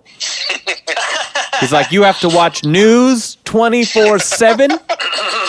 I don't care if it's lights out and you're trying to sleep. You will watch this news of what I do to your city and all these hot takes from commentators. And imagine the commercials. That'd just be bad. Yeah. Doesn't look like a nice prison anyway. No yard time. All the other prisoners are jealous because he's like the only one with TV. Yeah, right? Oh, yeah, billionaire Bruce Wayne. Guy Fawkes gets the television, of course. He's even rich in here. Akiva, Sakiva, or whatever they're always shouting. It's Om Nom Shiva, Om Nom Shiva. Kalima, Kalima. I do really like... No, I'm just trying to read my notes here. If you were paying attention, you would have laughed at the Indiana Jones reference. I've never seen any of those movies. Oh my God! Now this is the Indiana Jones podcast. Oh my God! Wait. Yeah, I think that we should put this stuff on pause. Should that be? We named the dog Sammy Warm Hands. Should that be on Bingo? That we rename the show? We do that a lot. A different topic. Indiana Jones Fanatics podcast. You've never seen any of those movies? That's weird. I don't think so. Man, I don't know. I'm not like insane about them, but they're good. They're classic. I'm not a big like adventure guy. I don't know. I think they're all set in classic. Batman movies are. They're as classic as the original Star Wars. Yeah, I mean, I know that is true. I just don't They're better films than care. Star Wars. I like Star Wars more, but they're better movies and stuff. I can only assume that you're a Nazi sympathizer, and therefore you don't want to see your people get beat up. I don't know. I thought those movies are all in like fucking, jungles and tunnels and shit that I don't fucking care about. It's awesome. Like, I will not watch a movie that has jungles or tunnels. You don't like spiders. Yeah, you don't like spiders, so that does make sense. Yeah, I don't know. I like a good Batman story that's in the city, but once you take him out with Superman and shit, it's like I don't care about all this alien shit. And that's how you feel about the jungle and tunnels. Also. No, I'm just saying, like, it's just out there. I didn't like X-Men Apocalypse as much as I like X2. You like Jungle Book 1, Jungle Book 2, the tunnel story, The Fugitive really bothered you? I never watched any of those National Geographic shows. Who cares? Not a fan of history, animals, science. Wait, no one would ever accuse me of not liking animals. That's fucked up. Well, I know, we're learning a lot of things about you. Yeah, you're kind of making an argument to the opposite right now, I think. I think Tucker, your cat, is your beard. He is orange, and I have a little red in here. Yeah. You've been saving your beard clippings, and you manifested it. Wow. Yeah, it's black magic. I do really like the sequence that comes after this with the stadium where a lot of things happen all at once, sort of Godfather style, where the bomb's going off in the stadium. We're seeing this. Blake is driving through the city. Gordon has hitmen coming in the hospital at him. A lot of things happening all at once. The cops getting stranded underground. I thought that was a really cool sequence. And then we see the bridges go out, and we're also seeing that this draws on No Man's Land as well, which is like, man, this could have easily been like its own trilogy. I feel like if there's anything that this movie loses, it's like you said, up until a certain point is perfect, and then it's almost like it tries to do a little too much in the back end, but it's still exciting to see all these elements come to life, from these stories that we love. I like that he puts Dr. Pavel on the mic. Like, explain yourself, explain this device, and then I'll kill you in front of all these people. Who's the person who can defuse it? Oh, only you? Okay. Just you? Yeah. Yeah, that's the only time they scream. You think they would have screamed some other moment, but the audience screams when he kills him. Yeah. It's like they realize the situation they're in. Well, and they blow up Mayor Carcetti, too, from the skybox, and that just kind of... Yeah. Everyone's so distracted by the main bomb, they don't even see that. In the 3D version of this movie, his eyelashes, fly towards the screen. If you do it in slow-mo, if you watch it in slow-mo, you can freeze frame and see the eyelashes fly out with the glass. Off his face. Actually, they did that same technique that they used on Rachel blowing up, where they do the quick flash of light on his face. I like how those are cut. Yeah, pow, pow. It's awesome. This is where Bruce hallucinates Ra's al Ghul and he misunderstands Bane's origin story, thinking that he is the child born in the prison. And again, that's a tie back to him being the child that serves out his father's sentence in the original story. I thought that was cool, not just as a callback to the original, but also just as a good misdirect, because they're showing what happened as Bruce is picturing the guy narrating the story, so like we're seeing a version of it. And then later, when it comes to be, he sees clearly, oh shit, that's what this actually was. And I see you're telling me this story, and in this story the child has a buzz cut, so I would never see that when I'm picturing you telling me the story that it was a girl. Also, all of this is in my head, so yeah. It's unreliable. Yeah. That was the joke. It is cool, though, in the clips that with the child's short hair, they don't have a separate child later on, but in your head, you're sold already like it's a boy, so this short-haired child is a boy, and then later on it's the exact same kid, and you're like, oh, yeah, okay. Well, and even if you knew the true story, you'd think, oh, I see what they did. They put their own spin on it. Yeah. I also like when Bruce first attempts to climb out and falls. Oh, by the way, that would do so much more damage to his spine than when Bane actually dropped him on his knee. But Yeah, even if he had a perfect back, to say nothing of a guy who just had a broken back. yeah, Yes. Yeah. And earlier in the film, they show a person do the same thing and implies that the person breaks their spine when they failed the jump with the rope. I mean, But- like that. when he falls, he does just dangle lifelessly like a corpse. Yeah, but you get the impression that the person before doing the exact same thing with the rope died in the process. But they didn't like splat; they just broke at the hips or something. But I'm And- Batman. Yeah, Yeah, that's kicking the wall. That's Bane punching the pillar. That's all that. They're like superheroes. They're slightly super. Yeah. They shouldn't be. It doesn't make sense, but yeah. His They just healed a broken spine is actually extra strong now. Yeah. Also, I'm not really sold on his rehabilitation. That okay, doctor, how would you do it? Like, I just think that their time frame is. I mean, we just read 2 full books of Nightfall. I mean, Bruce still isn't back. We know that's going to take a long time. And Exactly, and that book took me 6 months to read, so it's a long ass time. I don't feel like his broken spine healed in a couple days. But this movie could not be dragged out to, a No. 5-hour, 6-hour length to accommodate that. That's an earlier thing that bothered me, but this time and now it doesn't bother me because it's that the whole movie is just time compressed. Yeah. Both in terms of literally the way things would happen, like they couldn't happen over the time that's expressed in the movie of months, but also everything just happens fast for the sake of it happening. The guy uses his special prison doctor skills to just like smash his back and heal him. Yeah. And then he's back. I totally he's so buy that. singularly focused. So he just trains for 4 months or 5 months, and now he's Batman again. Yeah. How long, when they turned the reactor into a bomb, how long did they say that was going to go? 5 months. Yeah. So, Okay. I mean, it's a good period of time. It just, because it's the back half of the movie, they sort of have to skip through it and make it feel faster. Is cramming a massive storyline into a single film is really hard to do. Well, I wasn't bothered by the edit because that stuff doesn't matter to me. Like, I just watched Zodiac recently, and if you give me a little subtitle and you're like 3 months later, I'm like, done deal. 3 months later, I don't care.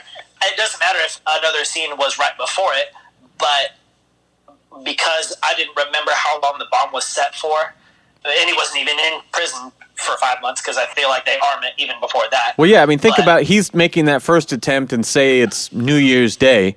He's making the second attempt and it's fucking Easter, He's, I think he was in prison for most of the 5 months. That's how I rationalize it in my head. Yeah. Training his body the whole time. Yeah, exactly. He wasn't hanging from that rope for very long. No. The doctor fixed him. It's in the book. It's in the guidebook that comes with the movie. Yeah.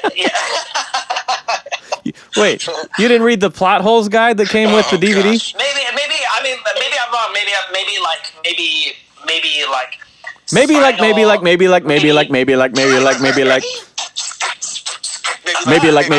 Yeah, me and Ben are about to make another banger, and Sam's gonna try to shit on it, guys.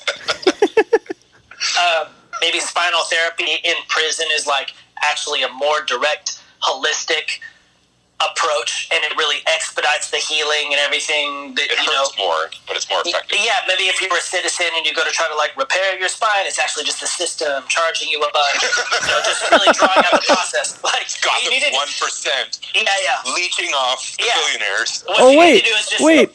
you need to hang from a rope and have an old man punch you in the back. And that'll pretty much fix it lickety split. What you just said about the 1%, I'm remembering now that when this came out was right around Occupy Wall Street. And I remember, I feel like it was conservatives shitting on this movie and the whole like stock market scene and that like, why is he inserting his liberal views and politics into this film? I was like, what are you talking about? That's again with the misdirect, where it's like, if anything, this is criticizing that kind of thing because he's using the energy of an anti-establishment, anti-wealth movement to just destroy everything. Yeah. I don't think that's what the left is trying to do. Like, we secretly want to destroy the left. That's our goal. So the only reason I brought up that falling from the rope was because it was right on the heels of the Ra's al Ghul hallucination. and then they come out of the rope after he passes out from falling with the quick "Why Do We Fall" with Thomas Wayne from the first film. So they had a couple of little callbacks to the first film that I thought were very well done and not like a over-the-top sort of cheesy way, because they could be really on the nose with their callbacks sometimes, but I thought that was a really thematically effective one. I thought it was good visually because the whole just rappelling from a rope through, they make this prison have like a shaft opening, you know, so it's like, it's very visually similar. It's like a wide well. And then also, you could totally picture he's at the end of his rope. He's in a really bad place. He's dangling from a rope. He's already hallucinating Ra's al Ghul. Of course, he's going to like think of his father and like think of the lessons and stuff and like the visualizations that would come in a moment like that. I think it fits really well. It's natural. Yeah. And then as the city is coming apart, we get Selena's regret. And I think that is such a great human quality. People talk a big game and they feel very strongly that they want other people to suffer like they have suffered. And then when she's starting to see it and they're in some person's house she doesn't know and she's looking at the family picture, and Holly's like, "This is what you wanted, remember? There's a storm coming. This is our shit, man." And you over the head with this. And Selena's just like, you can tell, like, no, this is not, oh, fuck. Like, this is not the way, you know? And she kind of has a bit of a change of heart in that moment. But even when Bruce presses her on it, she pretends like she doesn't, at least for a moment. Maybe this is what I wanted. Well, yeah, I and don't care about any of that stuff. but that comes back to the, like, "I'm sorry you lost, all your money." And he's like, "No, you're not." It's This just is one of the funniest lines in the movie. that's just them. It's the whole back and forth with them. I forgot to mention one of my favorite short scenes is when, what's Robin's full name's character? John Blake. Robin John Blake. Robin John Blake. I bet he was Robin John Blake. Because he was like, "What's your real name?" "Oh, you should go by your full name. It's Robin John Blake. I bet you all of your money." It's John Blake Robin. Robin Bader Ginsburg. when he despite the fact that I think he's been promoted at this point anyways, he goes to get Gordon from the hospital. Yeah. And Gordon has already taken out the dudes who were coming to the hospital. Yep. And then It's like, "Watch your corners, rookie." Punks him. Yeah, he comes in, he's like, "Clear the corners, rookie." Like, one, cool. Two, called him a rookie even when he just got promoted. Like, fuck yeah. Like, that's so dope to me. I like that Gordon was in a very helpless position, and that's most of what we saw prior to the movie in the trailers and stuff. And we see him in the hospital bed, and yet when shit hits the fan, we see he's still capable. And he's still going to give himself, much like Bruce. He's going to fully give himself to try to stop this.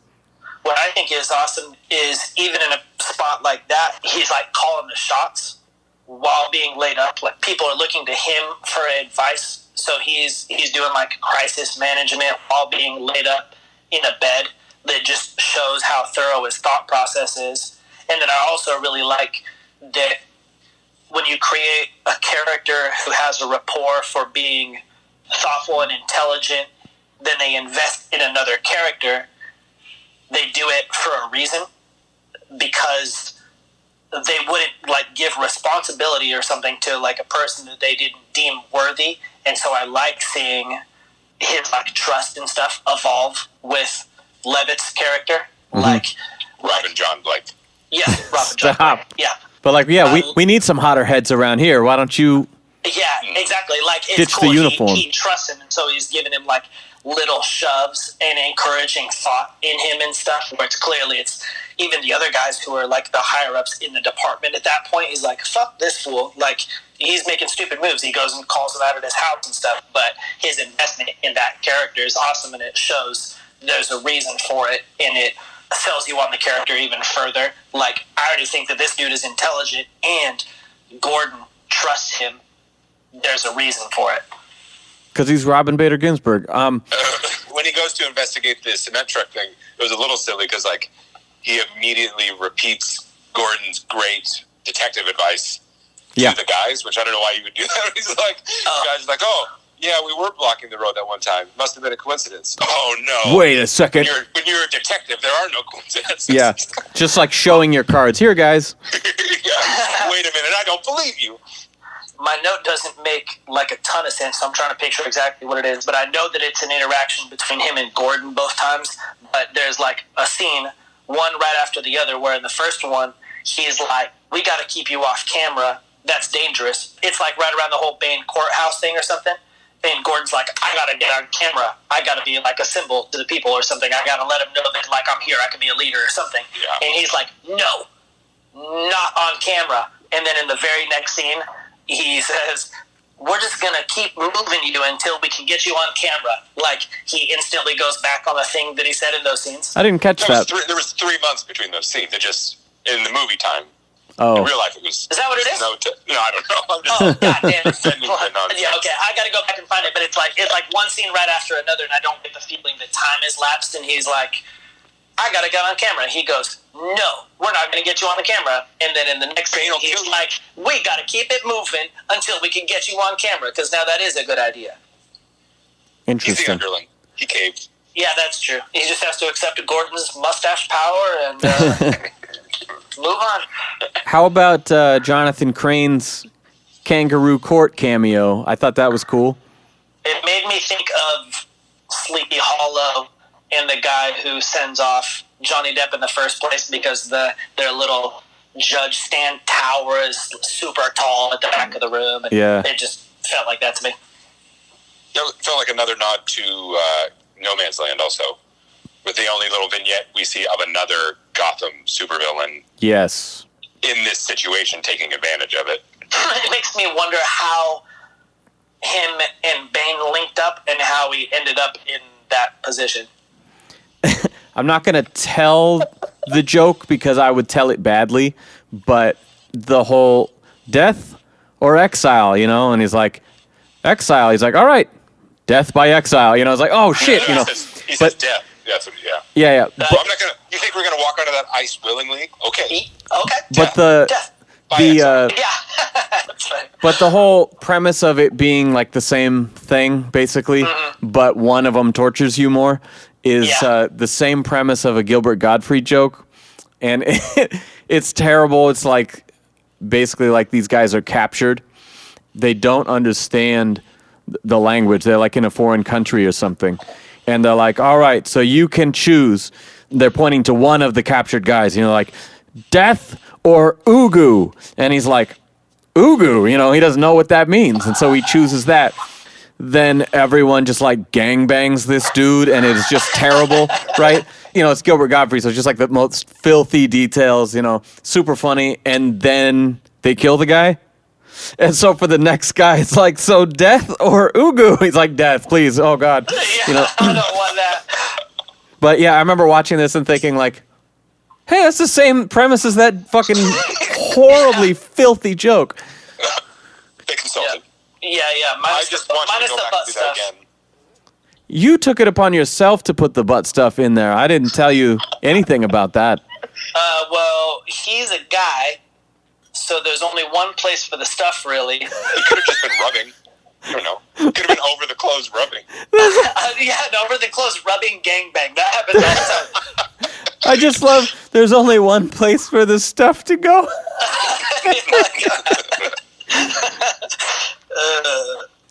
Otherwise I would think that the guy would be like, yeah, sure, Ugu or whatever. Yeah. Rub up on it. rub my stuff. I like when Gordon comes to bang on Foley's door. Bang on Foley. Yeah. And Ugu. they have their Ugu montage. Yeah. He's like, look, you can't hide out in here. We need help. I'm not saying you've got to walk down Main in your dress blues, which is then foreshadowing the end of the film. But it was it took this moment to sort of galvanize his strength and his purpose to actually come out and fight again. Because, how terrifying would that be? We're living in times right now where it's like yeah, this could happen tomorrow. We could have our own no man's land, you know? Everyone was scared when we were locked up for the pandemic, and then it's like, oh shit, we got the military in the streets because of protests. It's like, oh, I can only imagine a lot of these people would be just trying to stay home and protect their families. Yeah, not running around. Well, I like that character too, the character of Foley, because he starts out a little like slimy or unlikable. Yeah. But over the course of the film, he just is a very believable and understandable character. And he says, like, I'm not going out there. And Gordon's like, oh, come on, remember when we used to patrol together? And, you know, there's always a chance that someone's going to shoot you in the back when you were doing the patrol in this terrible city. He's like, yeah, well, that's different, because now these people they made a deal with the government. It's not the same thing. Yeah. No, I just want to hide in here and be safe like everybody else. Makes Gordon look like a badass, too, for being willing to go confront that guy at his home about that. You know, if you think back to year one and a lot of the world that this was based off of, the parallels of Gordon and Bruce that we constantly saw, in that they are really just two sides of the same coin, and they are both so willing to do anything to try to turn back the clock on some of this shit. If you could just go back over that Gilbert Gottfried thing again, but in voice, I would appreciate it. A man walks into a bar. I gotta be careful. I already feel like I'm losing my voice. We got another episode to do. Well, later. Move your body. Be in the sunlight. That's the cause of a lot of your problems. Go outside. Walk around. What? Wait, what are all of my problems? You need me to tell you your problems? We were talking before about Batman. how it should have ended. I watched that for this movie, and they talk about the scene where Gordon walks out on the ice with his dudes, right? And he reaches down, and there's this flare. And he lights the flare, and Batman's like, light it up, right? And so like Batman escapes the prison and then spends hours putting gasoline on the side of this bridge to make the bat symbol because there's no bat signal left. And I thought that was a pretty valid point. It's cool looking, It's though. nonsense. It's complete nonsense. They needed it for the poster. How would you even drip gas on there in a way that would make a symbol? Like if you poured it on the walls from the top, it would just start at the top and run to the bottom, so you just have like a big fire square. It's got to be a He gelatin. rigged out an elaborate scaffolding system. He had specially designed adhesive kerosene. It took him 6 weeks, so he must have got there early and then left. You know what? That's what rich people do. And he's probably thinking, well, they've already blown up the middle of this bridge anyway. They're going to have to replace it. So might as well set it on fire. Or I've always wanted to be a street artist. It's time for me to dabble. This is Batman's Banksy. He is a master of everything, so street art is probably in his wheelhouse. You know who does that better? The Crow. His is an outline on the ground that does make sense. And he's supernatural also. But I can also see this being... His art makes more sense. That's your opinion. I think Batman's a better artist. It could be another crazy Batman thing where Batman has just... Having money doesn't make you better at stuff, Ben. But it doesn't prevent you from being better at stuff either. Batman is better. He has painted elaborate bat symbols all over the city just in case he ever needs to do this. So that was the one nearest to where our characters were. Because he always plans ahead. Certain that the gasoline would like evaporate before all these... It's not gasoline. It's a Wayne Tech polymer special R&D government defense contract. Wait, I heard Riley in the background. That's a bingo point. Hey, if anybody's playing Bat Fan Bingo... So, I think we need to designate... Can I be like the game show host guy?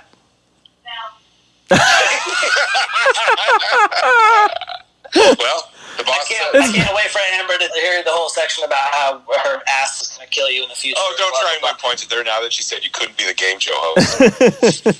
I think it's bad enough that I shit on you, but now you got to get it at home, too. I don't even know if she just heard that or if that's just her, like, gut reaction, like, no to stuff. She was saying no to Riley, probably. Yeah. Oh, that's true, actually. Thank you, Ben. That's probably No it. problem. Ben already talked about the bad fight choreography in the beginning, so we don't have to talk about the scene where he rescues John Blake. But That's the other one that has the guy who just goes, "Whoa," and then falls over. people run up to him with their guns in their hands instead of pulling the triggers.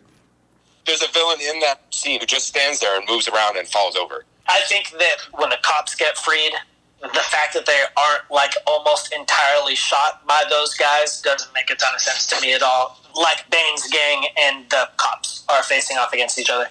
Once the two groups together, then it would be really hard to shoot anybody because you'd be so worried about like shooting your own guy that you wouldn't shoot them so much. Bane's not worried about that. They're all going to die in the blast.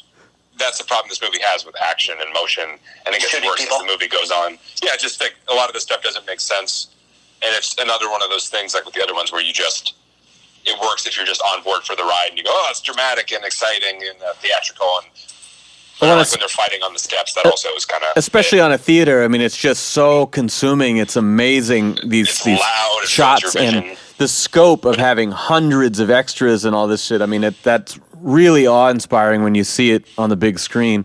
Not Ben, though. He's not even looking at the main characters. Ben is looking at all the other characters all the time. Yeah. He sees all that stuff. Yeah. Ben's falling asleep like his dad. It wasn't action-packed enough for me. It was just stupid. Boring, yeah. I watched this movie after my dad fell asleep during the Dark Knight. I just let him snooze, and I put this one on. 3 weeks later, he's still here. He won't leave.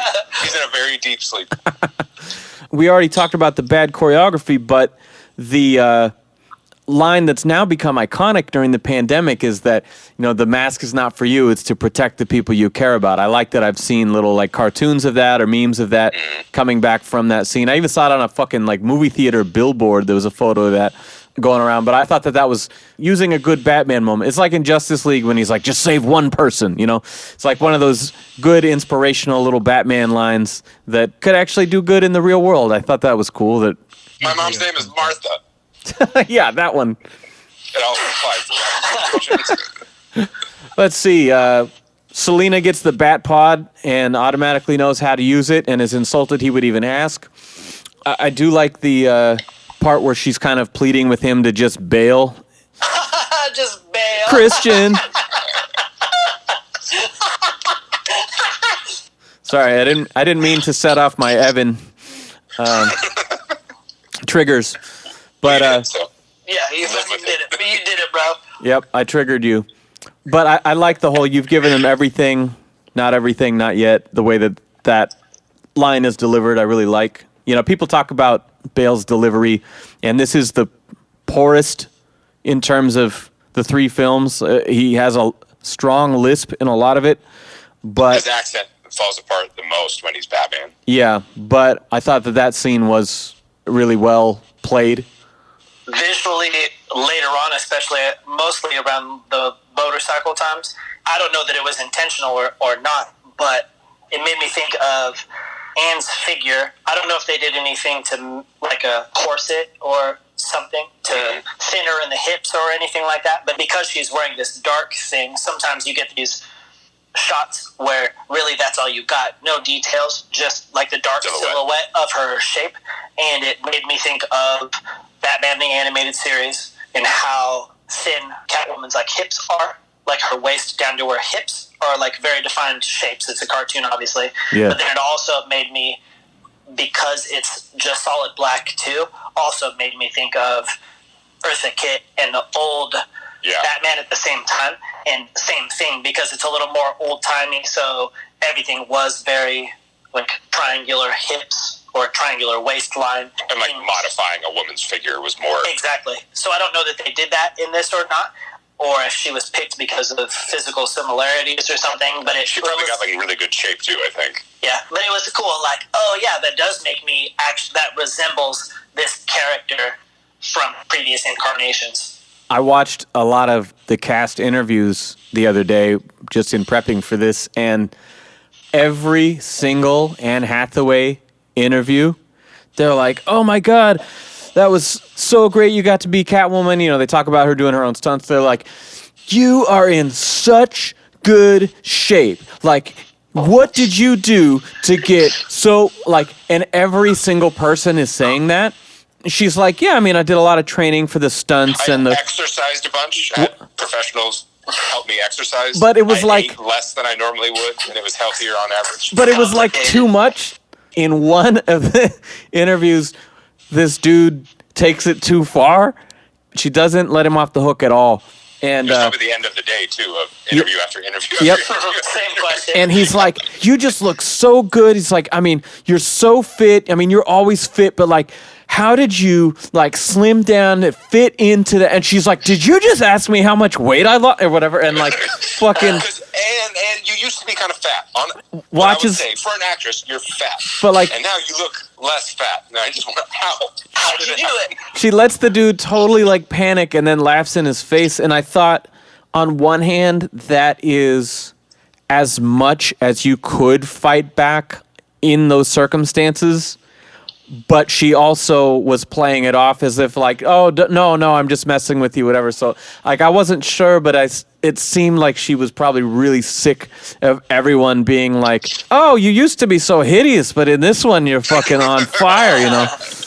I know you did a lot of work for this movie, preparing for the character, really investing in the scenes and playing that dynamic of how Catwoman can be one thing in one moment and another thing in another moment. That's great, but tell me about your fucking bod. Yeah. Oh, man. I think a lot of that is just the repetitious questions regarding Hollywood vanity stuff, because so much of that, here we're talking about them as artists and like cinema as an art form, Yeah. but so much of Hollywood is just glamorous, beautiful bullshit that it would be weird to be a person who was taking the art form seriously and then having to exist in the world of like paparazzi and tabloids, and Yeah. it would be just as annoying. Like so many people on Instagram, like artists that I follow, are constantly fielding questions regarding like what tools they use, like what number 2 pencil do you use? Yeah. And they're like, fuck you, buy a pencil and figure out how to use a pencil. Like, stop asking me these questions. Like, a pencil doesn't make you dope, Well, yeah, but And- it's sort of like, you don't see Daniel Day-Lewis on Jimmy Fallon. Sure. A lot of these people, they want to continue their career and their status, and so they just have to play into this stupid shit in press junkets, It's part of what they do, yeah.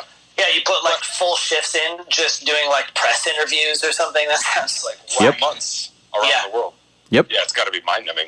And these people are good at pretending, so they're suited to it. But yeah, it's got to be not enjoyable. I mean, just picture Lost in Translation when Bill Murray is just like a shell of a man doing these alcohol ads, It's, yeah. I was thinking that too, watching this, and that's a thing, I guess, in Hollywood in general, and especially blockbuster movies, that like the expectations of women actors of like, so Christian Bale's a handsome guy, but maybe it's because I'm not all that into dudes, like he's not good looking, but he put work into his body, sure, and like Tom Hardy's kind of pretty, but it's not, yeah. And then you compare that to Marion Cotillard and Anne Hathaway, and they're like model level attractive. So to be a woman actor in these movies, you have to act just as well as anyone else, and you also have to be like one of the prettiest people ever. Well, and there's a sexuality in a Catwoman character anyway, but yes, in general, absolutely. Christian Bale couldn't play Catwoman. No. That'd be a weird interpretation. I think that it would be sad as a woman to really put a lot into a role, and all these people are investing a lot of their time and energy into this stuff. These are like really long projects that don't come out and see the light of day until like a year after the fact and stuff. And then to have people ask you stupid, superficial questions like that. You can be Yeah. a lady playing a pilgrim in a period piece, and then people would talk to you about your titties and stuff. Like, I was wearing a bonnet the whole time, because people will still find ways to make it about beauty and skin and I sexuality and stuff. I think that's right on, and Catwoman is a sexualized character, but in this And I movie, love that stuff. Like, not to sound like a hypocrite. Like, Oh, yeah. that's awesome.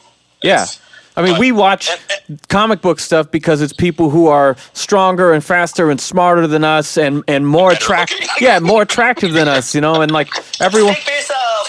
Hey, Yeah, that's fine. Yeah, who I don't doesn't speak like for all of us, I speak for me. who doesn't like seeing Power Girl titties? I mean, everybody likes Power Girl titties, It's like, sure, that's part of it. But in this movie, again, like we talked earlier about her performance and the way that she like stops on a dime and flips back and forth and is just Yeah. so duplicitous and so effective. I feel like she should get more credit for this character. For sure. I think she's burdened by the overall or the general distaste this movie gets. Yeah. Compared to the others, that just kind of falls, that seeps into everything, including her as Catwoman. Yeah.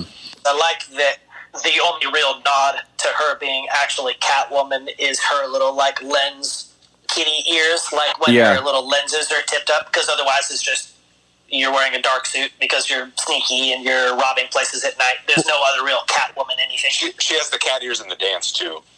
Yeah. Oh, that's, yeah. Actually, right. Nobody calls her Catwoman. They don't say Catwoman ever in the movie. No, they're like Catman.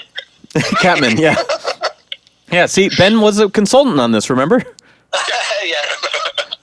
Actually, when I got the Hot Toys figure for Anne Hathaway's Catwoman, it's so weird because the goggles, you know, they contour to your face, you know, and they go around your face, right, around your eyes, right, and they're curved in this direction. And so then when you take that and you slide it up your head, well, it would still follow the curve of your head. And so what she actually does is takes the up and then flips the lenses and inverts them so they point upward like that, because naturally it would still hug your head.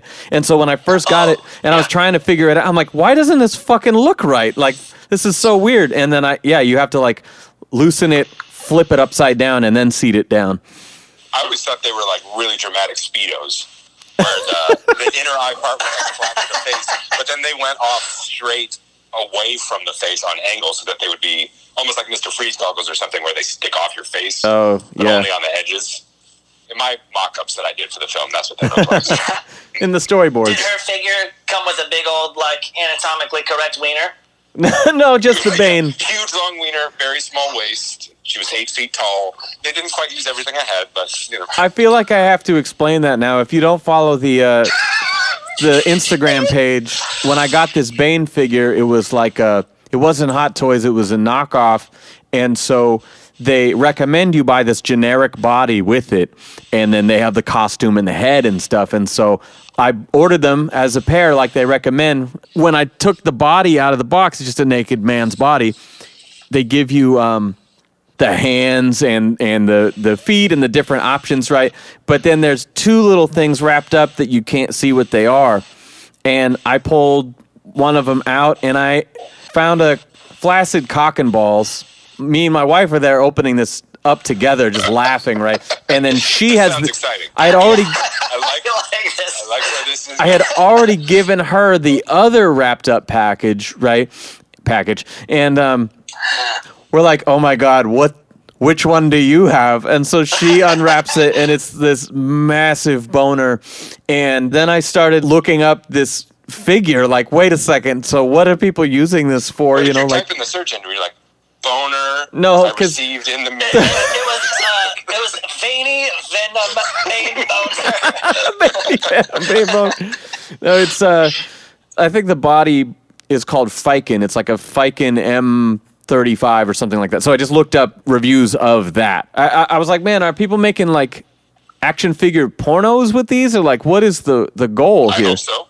You hope so? It's super dope that it's somebody's job to like manufacture these little dicks and like, you know, airbrush little. And they're over it. It was quite accurate too. Oh man, I bet somebody's got like watchmaking, you know, Swiss watchmaking glasses on, just like painting veins and airbrushing. Do you think they went off photos, or was it like a painter who really needs someone to be in the room?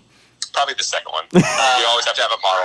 Yeah. Well, I think Evan was referring to a different long wiener thing. He's talking about the Tim Sale Catwoman with the super long tail. I was thinking about the figure.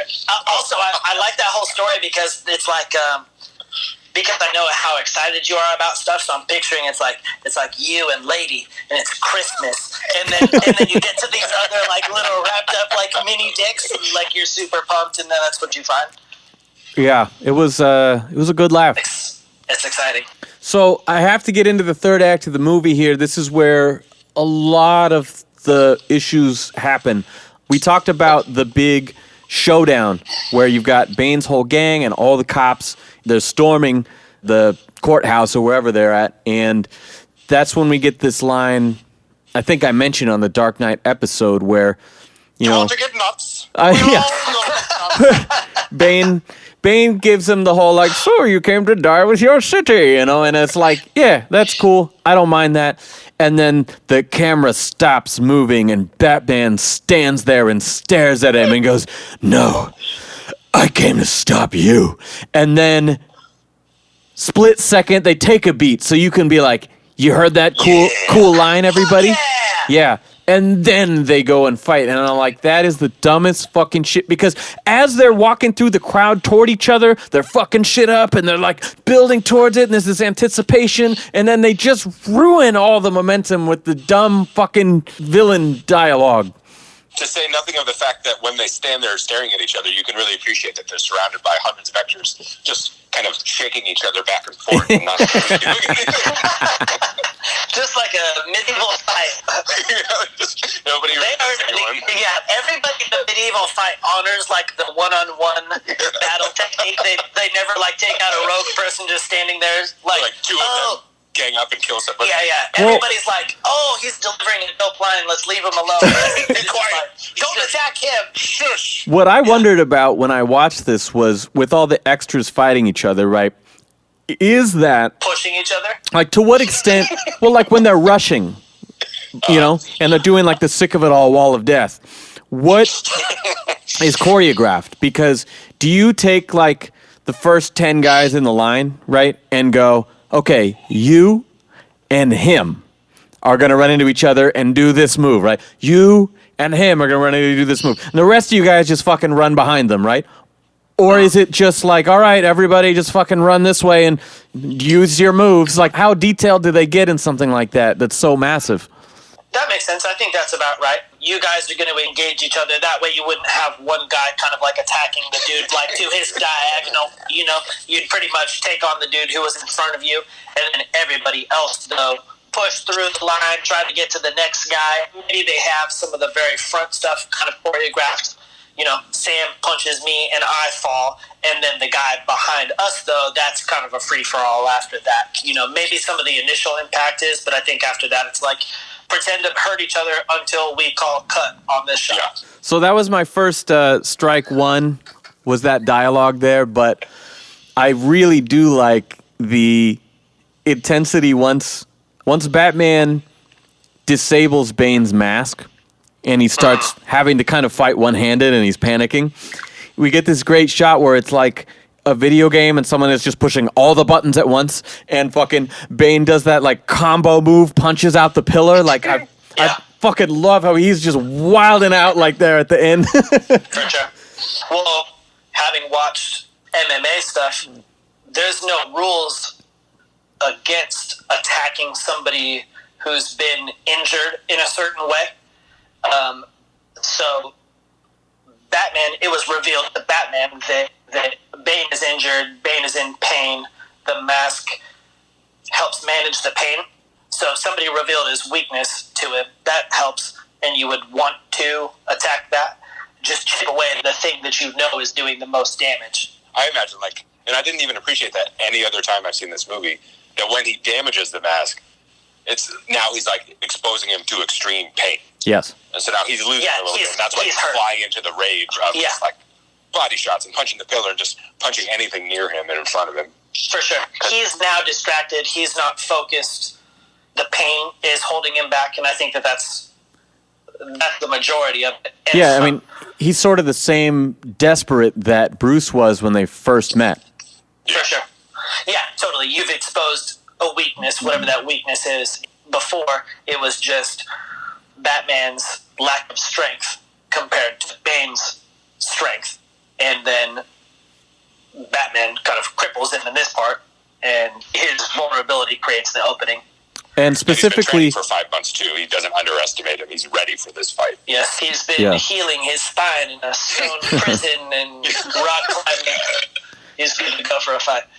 And specifically, the way that the mask is cut using the gauntlet. I think it was in the IMDb trivia. I forget where I picked this up, but someone pointed out that all three films use those gauntlets in the final showdown with the main villain. With Ra's al Ghul, he does the "how about this," and cuts the sword.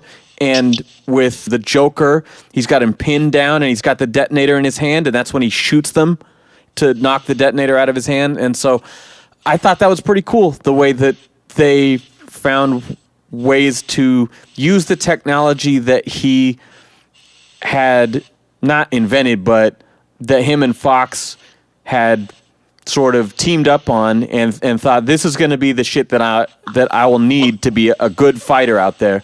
So part of his fundamental weapons. Yes, and again, tie back to the League of Shadows training and stuff, and to see him still using all those same things, but in new ways each time is great.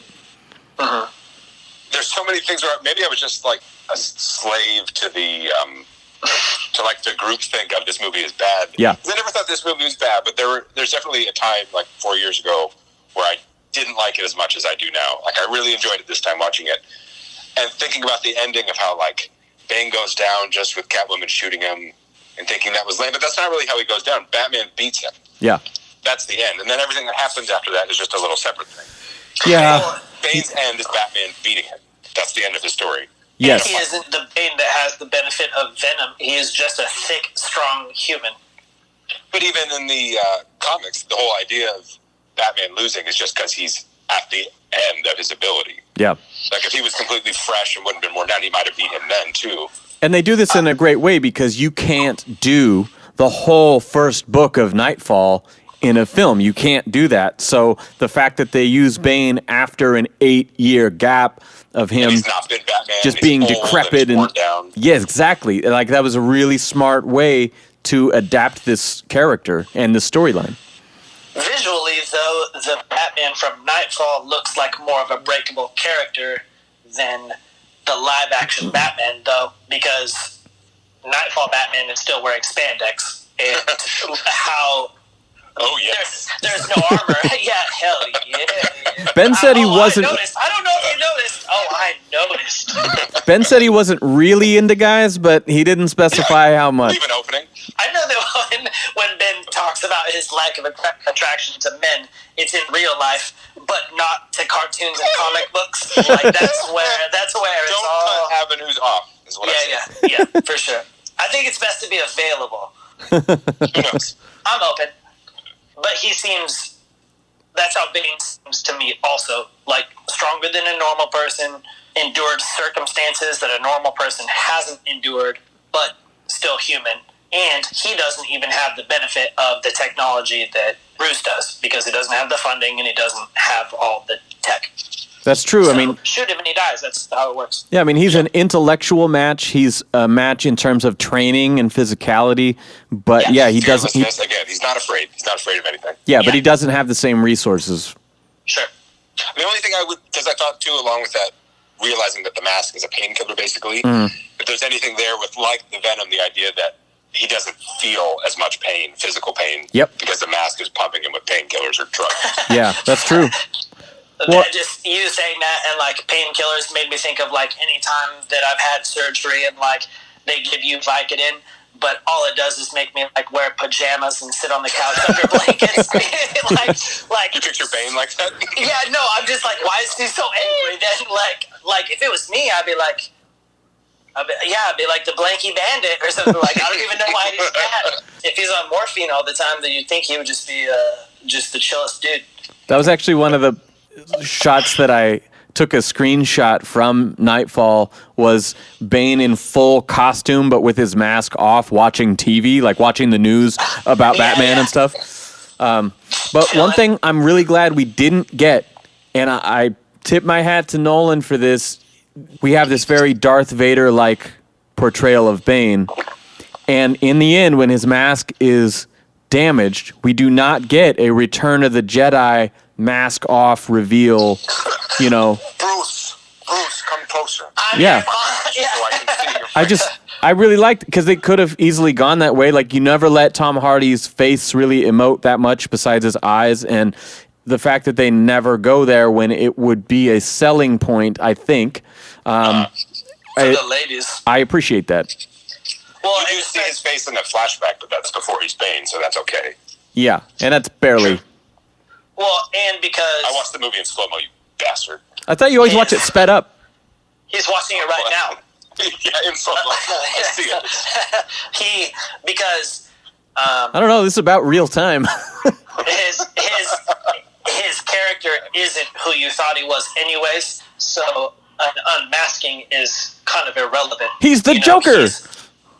He's actually a girl, and it's Andrea Beaumont. Exactly. It's just camera angles. There's a small lady. What's taking off his mask isn't going to show you anything that's actually has any kind of relevance. What matters is he wasn't the character that you thought of in the past, and they've been working together on something. So right here, this is where my strike 2 happens, when the scene moves to the interior. Bruce is on 11. He is fucking freaking out. And, you know, the whole, where is the trigger? He would never give it to an ordinary shitter, you know, and he's, you know, I don't love the speech stuff, but I don't mind to that extent because he is so off the rails, emotional, so angry. I get it. He's just giving it everything he's got. Fine. But what I don't like is that then the Talia reveal and the knife twist, right?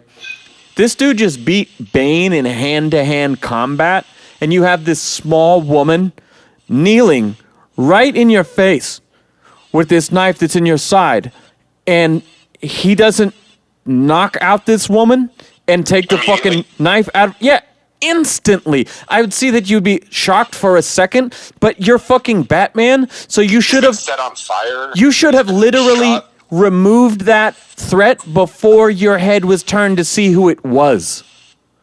That strike 2 is this whole fucking, oh, my father's plan, and let me tell you all about Bane's backstory relationship. And we like, don't have time. I know, but like the scene that doesn't make sense. But Batman's just sitting. He literally begs. He says, "Please don't." He's fucking begging her, like, knock this bitch out. I think the detective Batman came in and he's like, but I got to know the backstory. The curiosity. I'll take the knife just as long as it takes for you to tell me. So that short-haired boy. What are you talking about? What short-haired boy are you talking about? So wait, no, I saw him in the flashbacks. Batman was watching the movie. So it wasn't a boy. Okay, I got it. You just have to endure the knife, and then you can backhand the girl. It's not polite to back punch a girl until you know why she's stabbing you. Okay, that's chivalry. I like Marion Cotillard a lot, and I kind of think even more than Catwoman, the character is wasted. I appreciate shoehorning Talia al Ghul in and tying it to the first movie. I like all that. Yeah. But like this half joking, but not really part of me is like, I want a 3-minute Talia al Ghul versus Catwoman fight scene where you see her do some awesome stuff. Dude, you just said that, and I'm like picturing that final showdown. Selena's fucking there, dude. That would have been so much better. Because Talia's a master assassin too. That's why Bruce likes her. Yeah, that's part of the dynamic of that. Until oh my god, and have this other stuff, dude.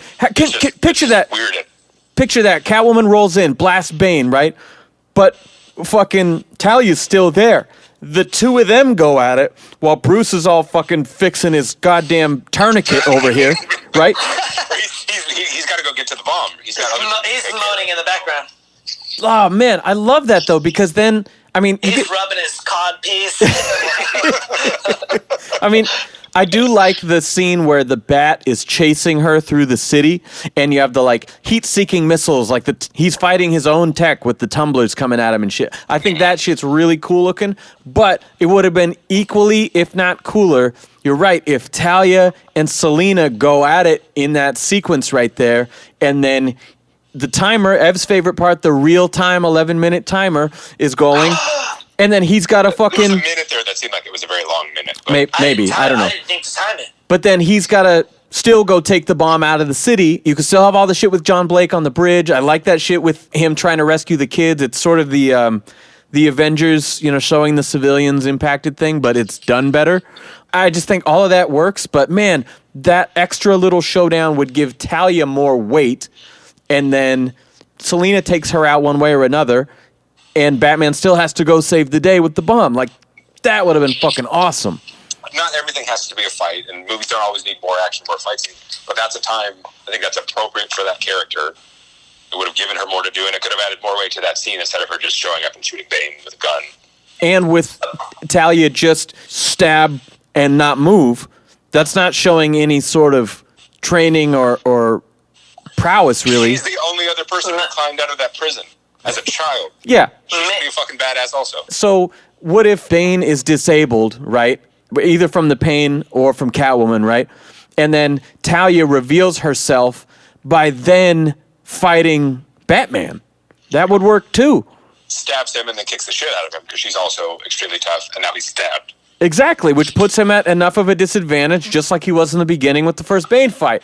Fuck yeah, I like this version. Let's make it. I think, though, that what you guys are, like, desiring this fight from a fanboy perspective. And Shut up. No, you are, you know, having listened to you guys talk for the last 45 minutes about this fight,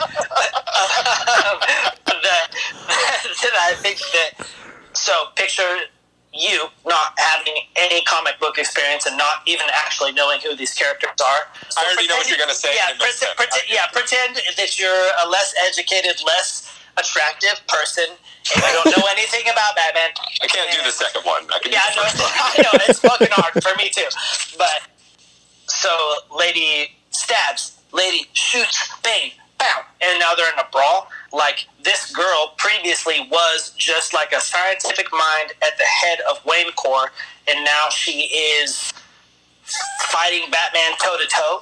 The whole point of that scene is the twist that she's not who she says she is. I know, but I think that would be a lot. I agree with you. Okay. The filmmakers would have to do more. I think the seeds are there, but the filmmakers would have to done a little more laying the groundwork for that. But, for you to buy into her suddenly being a ninja also. But right there, they're doing... Is this Talia? I don't know who this is. I don't read comic books. But check it out. Yeah. As she's monologuing with the knife in his side, they're showing flashbacks to the prison and shit, right? Use that. Use that same fucking technique as Bane's fighting and she's climbing out or whatever. Just use the same exact technique and show some of the shit that Bane taught her when she was a child or whatever. It's right there. You could do it. But then we might have had to cut down on like 30 or 40 minutes of Joseph Gordon-Levitt. And I don't know. Robin's pretty central to this movie. Yeah, I think it was a lot. I think it's more just appealing to the people who don't have a knowledge of the source material. And so that just makes it like more palatable to not have to digest that she, one, stabbed Batman. 2, there was a twist. 3 is actually equipped for hand-to-hand combat between either Catwoman or Batman. That's completely fair. That's very fair. That's a fucking lot at the end of the movie. And then you'd be like, oh yeah, and then that lady also sleepily dies in a semi-truck crash. No, that's what I'm saying. That would not have occurred in this other version. She would have been taken out in that fight scene. Okay, well, those are two different things. She gets taken out by Catwoman. Batman just has to take out somebody else. Oh, she dies right there? Yeah. And then Batman just has to take the bomb out. You could even have earlier in the movie her do something physical, not like ninja level, but be like... You're right. Just somebody attacks her or something, and she takes him down. Like what you thought it was helpless. Yeah, dude, because like they were taken. A rock on a river or something. No, they were taken hostage. Remember, all the Wayne board members were taken hostage. We could have used something like that in that scene.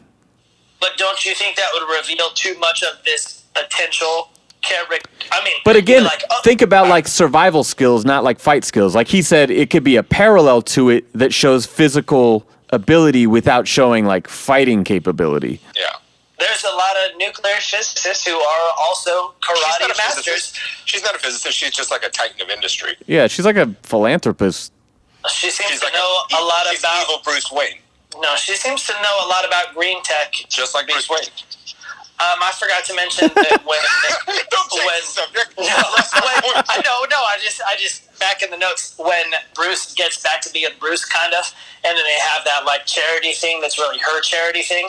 Yeah. All of the stuff that he says to her is so cringy, like, he seems like such a dick. I love it, because he's getting to flex his douche character again. Yeah. Every one of his lines is like, let me just eat this foot. Yeah. Oh my God. No, he's nagging her. Bruce Wayne is all about nagging. He knows how you get a beautiful rich woman. You just insult her. And he's like, I hope that this lady dies in a car crash. And that I'm there to see it. So we sort of talked about there's the cool like Batwing chase thing. By the way, they do awesome shit with it, but the design of the bat is really stupid looking to me. Bro, is it stupid? Or Yes. is it practical? You're just mad because it's not shaped like a bat. Can it be both? No, Yeah. a bat wing with a really wide wingspan doesn't fit in alleys. What they propose Oh, does fit I in do. alleyways. I love that part though when it is parked in the alley after the stock market chase scene. Yeah. Foley's finally got him cornered. It's all blacked out. You can't see what's going on, but there's a million cop cars. They're like, all right, we got him. And then he fucking flies out of there. And John Blake turns to Foley and he's like, are you sure it was him? Yeah. I think what I like about that too is that when we talked about the tumbler and like its flat plates Yeah. being reminiscent of like current radar deflecting technology, that's also how his plane strikes me too. Is one, it's compact and it fits in a place where there's very tight spaces, and two, it is propelled like a drone. Yeah. And it's fan propelled, and that makes it one, super maneuverable, and two, really quiet, and that makes sense. I like those scenes of it flying away, seeing how it's propelled by those like rotors underneath. Yeah. Exactly. It operates more like a helicopter, and actually it would be like more quiet than that. So to sort of wrap it up here, there's a lot that happens here that's crammed into the end. Strike one was no, I'm here to stop you. Strike two, we have Miranda's knife twisting, and I'll lump that in with her death scene, with Talia's death scene. We already talked about that. Now we have... Maybe it was a mannequin that they put in that truck, and they just superposed her face. Flopped it over. That would make a lot of sense, actually. I like where you're coming from. I have to take my baby to the baby daycare 2 days, so I would like you guys to... Yeah, she called it pregnant. They just used the rehearsal take. But at the end here, again, I'm always taken back to the first viewing in the theater. I mean, and this is one where, like, Ev and I were on tour, and our last show was in San Jose, and I was like, we're driving home now in the middle of the night so I can take a nap and go to the Batman premiere tonight. And I mean, I was fucking stoked. What tour was that? It was the Cat's Pajamas, I think. Nice. Yeah, so we came all the way from Stockton or San Jose or something. I took a nap, went to the premiere. I was so excited. I remember watching this final scene where he flies the bomb off into the horizon. We had just had that great scene with Gordon as he's getting in to fly away. He's like, wait, I never asked who you are or whatever, you know.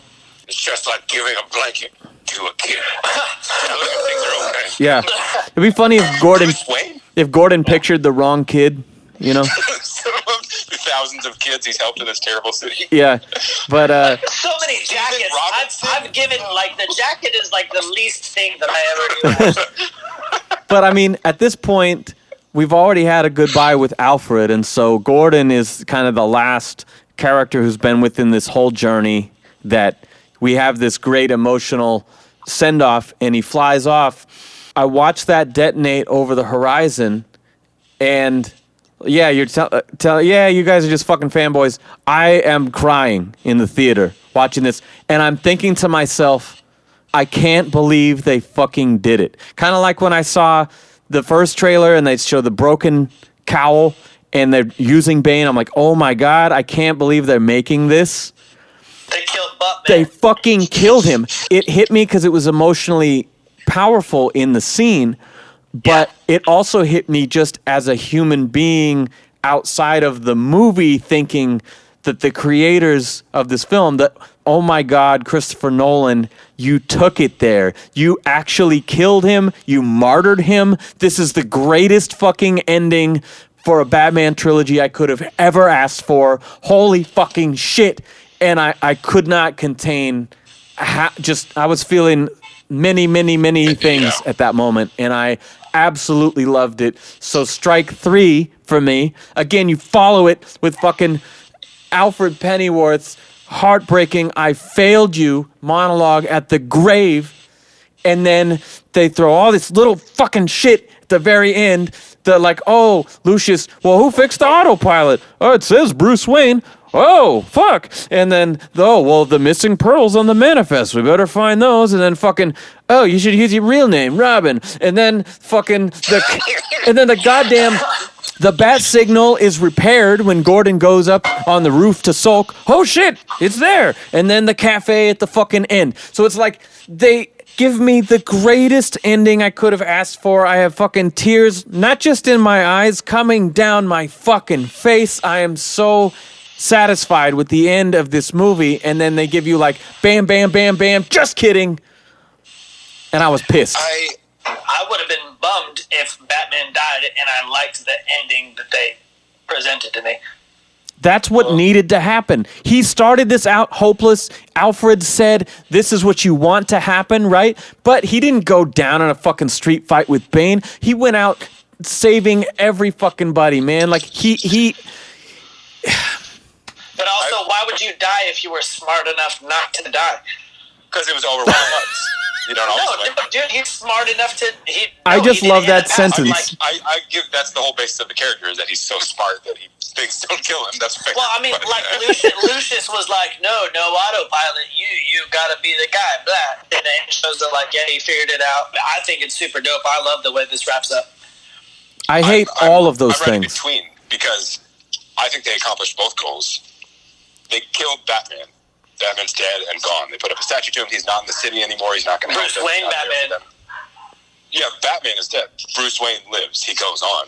My only problem with any of that is just that very last scene. I think it would have been way better if the end is when Michael Caine looks up and he makes a little face because he sees him. Yeah. That should have been the end. Cut right there. Don't flip to the B shot of just casual Christian Bale and Anne Hathaway sitting. Yeah. Just end with Michael Caine making a little look of expression and then you don't know. Was it just in his head? Was it real? But it probably was like... Yes, I would be more comfortable... That's what he wanted. If you take out the autopilot, if you take out the bat signal being back, if you take out those little things where they're just like spoon feeding, okay, stupid audience, here, have another spoonful of this, have another bite of this, stupid audience. Oh yeah, we'd never do that to you, stupid audience, don't worry about it. He's talking to you.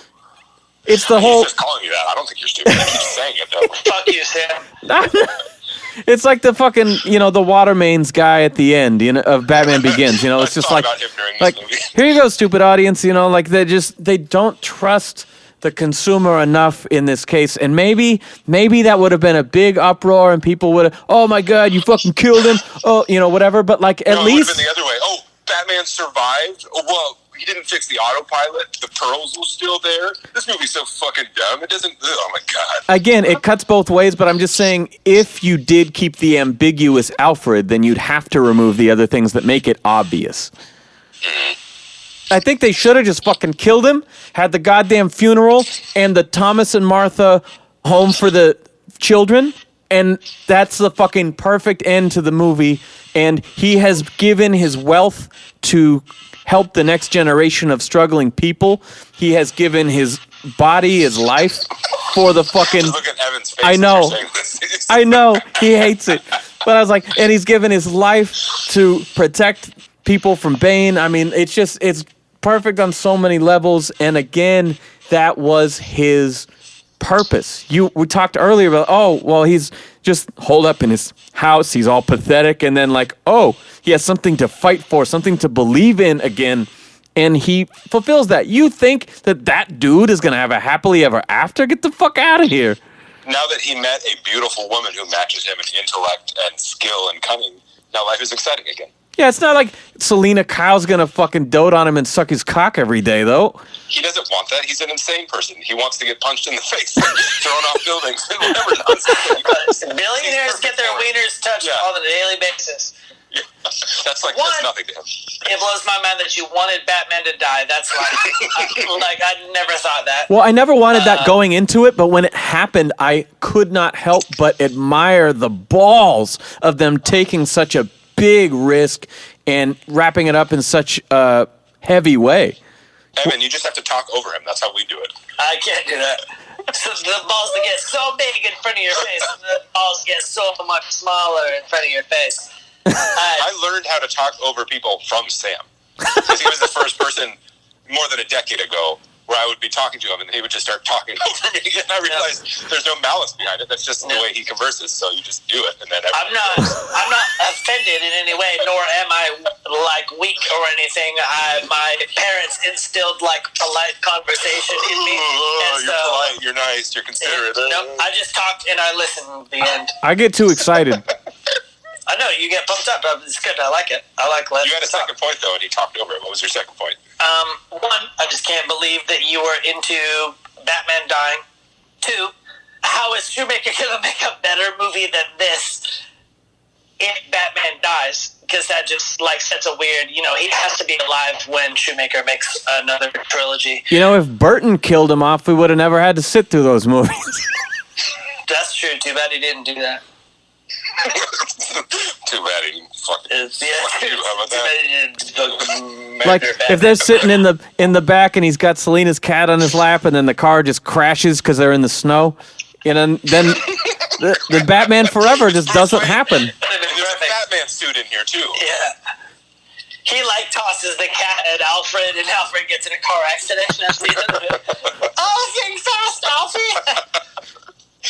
But I do like that him and Selena seem to have a relationship in the future. I think that that's cool. Because Bruce and Selena are this, like, eternal, never gonna be together thing. They're just, like, always playing games with each other. I like that in this they propose a scenario that they could actually spend their lives together. It's cool. You're really gonna like when we get to Tom King. There's, like, a big chunk of it is just their relationship. It's awesome. They go on a double date with Lois Lane and Superman, but then their way to avoid people recognizing them in costume is that Superman wears Batman's costume and Batman wears Superman's costume. Wow. I didn't make that up. That's in the story. No way, really? Like a cosplay 4-way orgy thing? Yeah. Okay, now I'm listening. I can't. Superman must be just dicking it. Just crazy dicking it. It's like the Bane cock on my action figure. Yeah, I don't know how Lois, as a human, can take his sun-powered wiener. But that's Mallrats. They had that whole thing about, like, what, you think that Lois, a human woman, could take that? He's like, no, I bet he blows his load like a shotgun right through her back. I've never seen it. You never seen Mallrats? No. Well, that's your fucking Indiana Jones thing here, okay? The Pro was written by, I think it's Garth Ennis. And Garth Ennis writes like super like edgy, extreme stuff. And a lot of it's good, but Edgelordy, I would say, yeah. Edgelords like Garth Ennis stuff. I like it. I'm not an edgelord. Don't get it mixed up. No, I know of Garth Ennis. It's like the main character is a prostitute, and I guess she's giving the Superman character a blowjob for some reason. And at the last minute, he's like, "No, you got to get out of the way." And he ends up taking down an airplane. Wait. That's the beginning of this book. Wait, that happened? Yeah, that's in the beginning of the Pro. He shoots an airplane down with his wad. Yes. I thought that was an original idea in Hancock. Will Smith is fucking a girl, and he's like, okay, no, you got to get out of the way. Get out of the way. Get out of the way. And then he throws her, like, I don't think, it might have even been out the door of this, like, mobile home that they're in, or RV or whatever. And then he busts off through the roof that they're in. But he has to, like, throw her out of the way. We're going to have to do some research and check the dates. I think that was stolen from Garth Ennis. I read the Pro a very long time ago. Interesting. Yeah, Big Willie is a real comic book fan. So the last scene that we should mention before we do our categories and wrap up here, there was the earlier conversation when John Blake gives Bruce a ride when he's bankrupt. And he says, the idea was that Batman could be a symbol. It could be anybody. And so the film closes with him swinging into the cave and literally rising as the title comes on the screen. What do we think of Batman living on through John Blake, who just threw his badge into the river? I think that it's dope as a symbol and that's really what, in the comic, it's like Bruce has to be Batman, but in the movies especially, he is trying to talk about how the mask is important, and the symbol is important, and the person is irrelevant, and therefore, he doesn't need a Robin, he doesn't need a Nightwing, he doesn't need a Bat Fan. Somebody just needs to be Batman in Gotham, and I think that that's really cool. I don't like it, and you're wrong. That's it. You know, I like Joseph Gordon-Levitt a lot, but his whole character in this movie I don't like. I think it's wasted time, wasted effort, and just the idea that, like, so when we see Bruce Wayne at the beginning of Batman Begins, he takes out like 4 guys in a fist fight. This is before he's trained with the ninjas on the mountain. This is before any of that. He's already at that level before he gets the real elite training that makes him Batman. Robin is just like a cop, like a good cop, maybe really tough, but he kills that one guy with a ricochet bullet off the truck. That's hard to do, I would think. I think he did that by mistake, though, because he seemed, first of all, he escalated that. Definitely an accident. That was like the worst cop shit he could have possibly done. I'm like, oh, 2 guys are fighting me. I better shoot them both. Like, I better shoot away from the both of them off into the distance and hit them by center. Yeah, but if it was John Wick, you would think it was intentional. Yeah, but no, that's just the way that they portray the character. Nah, he flipped him over, and he's asking him questions. He's like, no, tell me about... Oh, he's fucking dead. Whoops. Like, that was not a move. That was a whoops. Which supports my point. He's not enough. Or then when they're fighting in the alley, and he's like, oh, you better get friends if you're going to fight more than one guy, or whatever he says to him. It's like, this guy can't do the Batman stuff. No. He could become that, but nothing leads me to believe he will. Like, he's not going to go train with ninjas in the mountains of Asia. He's not going to do any of that stuff. He's going to get killed on the first night. And where are his resources? On a cop's salary, I mean, how is he going to afford... There's no more Bruce Wayne money. Yeah. I don't like it. I don't think it makes sense. I see what they're trying to do thematically, and it's fine. It's not a gripe for me, but it doesn't do anything for me. I think you guys are being massive gaping buttholes. Wow, gaping. Is that bad? You didn't add a value judgment to that. You just described a thing. That's true, actually, because I would normally consider massive gaping buttholes a positive. Oh, God. All right, so give me your Easter eggs, guys. Okay, so Wade Williams from Prison Break was the warden of the cell, and he was also the voice of Black Mask in Under the Red Hood. Cool, thanks. Well, I said that one earlier. Yeah. But Robin's partner, who's trapped underground, is also a guy who was in Prison Break. He was a guy above William Fichtner, the Heat guy from Dark Knight. He was like his superior. So was he the... I think they must have similar casting people. Was he the guy who gets shot and then grenaded when... Yes. Yeah, okay. That's his character arc. Yeah, that guy should have been Batman. Like, if anybody could take a bullet and a grenade, probably should be Batman. Actually, really just the minimum requirement for being Batman is like very low cartilage in your legs, like in your knees. Like, that's cool. That's actually what it just takes. My Easter eggs are the gentleman who plays Officer Dangle in Reno 911 is the doctor. Wait, you said that's a complaint? No, it's my Easter egg. Oh, okay. Okay. Whew. Yeah, that dude was the "This is awesome" guy in I Love You, Man. Thomas Lennon. Yep, so he's Dr. Dangle. That's cool to me. And I instantly pictured him in, like, stolen cowboy boots. So, Dr. Dangle. And then, though I'm not totally familiar, I'm just familiar enough, when they do the stadium scene with the football game, I'm sure that they used actual football players when they're doing, like, the panning shots of the players. But the only guy that I recognized is on the Gotham team, number 7, is Ben Roethlisberger. And I recognize him because quarterbacks usually get quite a lot of shine, but for all I know, a lot of those dudes, when they're panning the sidelines, are actually football players. It seems like the running back would have been somebody, too. Like the one guy who survives and turns around and looks. I imagine so. He's just the only person I recognize. That reminds me of, if you're playing bingo, Bad Religion. It's Lord Joker. No, I'm reading the Bad Religion book that just came out, and they talk about playing this show, I think in Germany, or somewhere on their European tour, and half of the main floor collapses. So they're playing with maybe 1,000 people in the room, and he said 100 of them just fall into this fucking pit. Kind of like when that shot of the stadium, but that happened while they were fucking on stage. That's crazy. Yeah. Nobody died. Wow. Good. I know you want every story to end in death, Sam, but this one didn't. I would say disappointing/good. All right, I'm going to rattle off some shit. Bane disguised as random prisoner, same way that Roz pretended to be Ducard and Joker was behind the mask. The St. Swithin's Boys Home. We read Nightfall. That's going to be our next episode. St. Swithin's was the hospital. Let's see. Blake meets Bruce and asks if they had seen any giant alligators. And obviously that's a reference to Killer Croc, but Killer Croc being significant in the Nightfall story with Bane's introduction.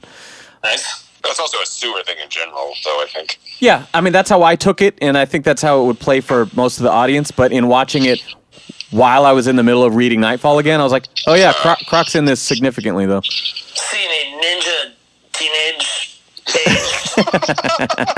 turtle samurai. John Daggett being inspired by Roland Daggett, who was a common business criminal in the animated series. Selena and Holly's apartment being in Old Town, much like Year One. I do like that. Bruce and Selena at the masquerade dance. It was just like Michelle Pfeiffer and Keaton. Let's see. Miranda uses the lines restore balance and do what is necessary, which are Ra's al Ghul lines from Begins. But does she use them after we know she's Tully, or does she use them earlier in the movie? Well, I believe they're earlier. I don't remember when I wrote it down. Anyway, the romantic fireplace scene with Miranda after his power is taken out is sort of like the one with Selena in Returns, to the extent that he even finds a scar on her body that she kind of shies away from. Bane gives AK-47s to all the prisoners he's breaking out, just like he did in Nightfall at Arkham. The John Blake, you missed a spot, Batman kicks a dude in the face, is sort of like the table gag in the beginning of Phantasm. And then I already mentioned the thing with the gauntlets being the weapon of choice for the big bad in every one of these. How about pros, you guys? What do you got for pros? Nothing that I haven't spoken of. This movie is just gorgeous. It's visually exciting to watch, and even if I was tired of the story, it's nice to look at. And I'm not tired of the story. I agree. The quality just goes up. It's exactly what I would think what would happen from the same director 3 movies later, who's only been more fully endorsed. I think it's super dope. It's Catwoman. I love Catwoman. Yeah, I think Catman. Yeah. Yeah, Catman is awesome. Yeah, I love Catman. She is so hot. They are so hot. I just think that Anne Hathaway is a spot-on Catwoman. The new cast members in general, her and Tom Hardy, Ben Mendelsohn, I mean, everybody they bring in does a great job. This has a very epic feel to it. I love the scope of it. You know, trying to do No Man's Land, trying to do this long arc of Bane's takeover, Bruce's rise and then fall and then rise again. I mean, there's so much going on. I think they do a great job of pacing that. It's very long, but they really do their best to make it flow and keep you engaged. I was not as tired in this as I was watching Dark Knight. Yeah. I think it's interesting to watch something that's intended as a 2-movie series or a 3-movie series directed by the same director. It's just really interesting. Like, even given the fact that, like, would Joker have played a part? Yes. He couldn't have, you know? And that's a real life seeping its way into cinema and your job. But it's cool to me, like, your story isn't complete until it's 3 movies. Yeah. It's not 1 movie. It's not even 2 movies. It's 3 movies. And so the first needs to sort of lead into the second and so on, you know. I think this makes like a very cool culmination of 3 movies that are actually like a single piece. Yeah. That's very cool to me. That's a lot of vision, and that's a lot of time. That's a lot of art, and that's a lot of your life devoted to what is more or less like a single piece of art. you pointed out something great, because how rare is it that we do this without new directors, new studio executives, new stars? Yeah. I mean, aside from Maggie Gyllenhaal and losing Ledger, I mean, this is a very, very cohesive story from start to finish.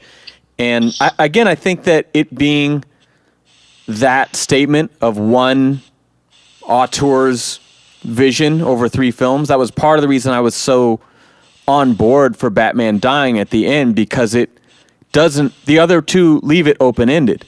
Yeah, open and closed. You know, and this one would be an actual conclusion.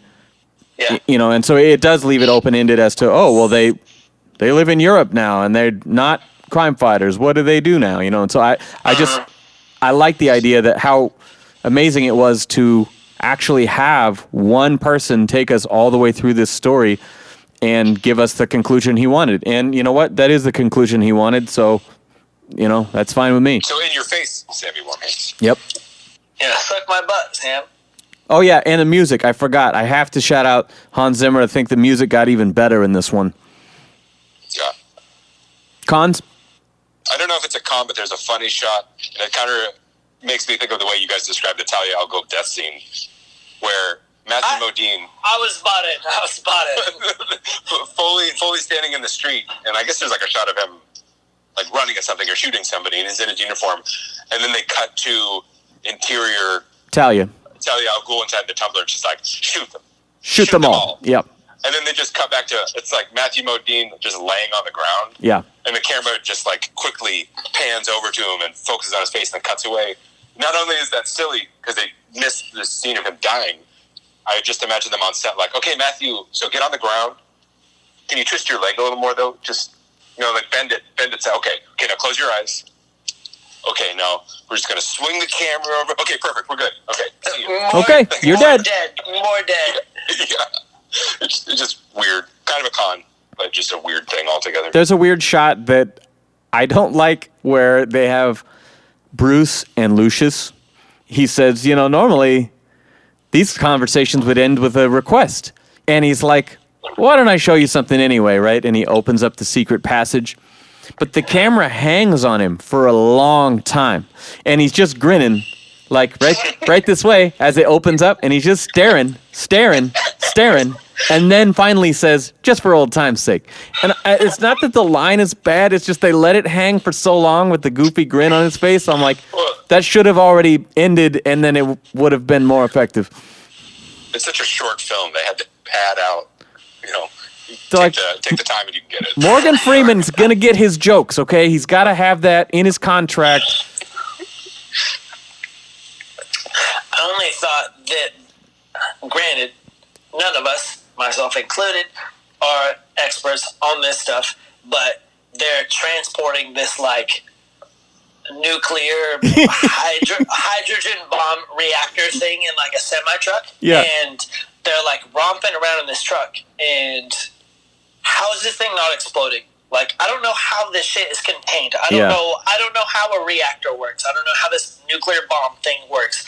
But it's not rattled by all this shit that's going on, including Talia's, like, drive off the overpass into the underpass, not affected by any of that. Yeah. Apparently it's not rattled by any of that. Apparently that doesn't matter. So it's, like, incredibly destructive, incredibly fragile, but also incredibly protected at the same time. Cool, not affected. And Gordon is in the back the whole time. He crawls out, totally, he's fine. And falling down that other level would have totally killed him. Oh my God! Like you be like the jackass roller skate in the back of the moving truck. You'd be like bouncing all over the place. So Gordon would be so messed up he couldn't fall out of the truck. I'm surprised that the reactor made it to the very end. That's very cool. It's funny because I didn't look back to watch the other ones and see how Bale's voice was generated. Bane's voice is like overdub. Yeah. Because it rides over the top of everything else so much. The clarity overrides everything that it can't. Volume. Yes, exactly. Like it can't be a boom mic. It's not in the room.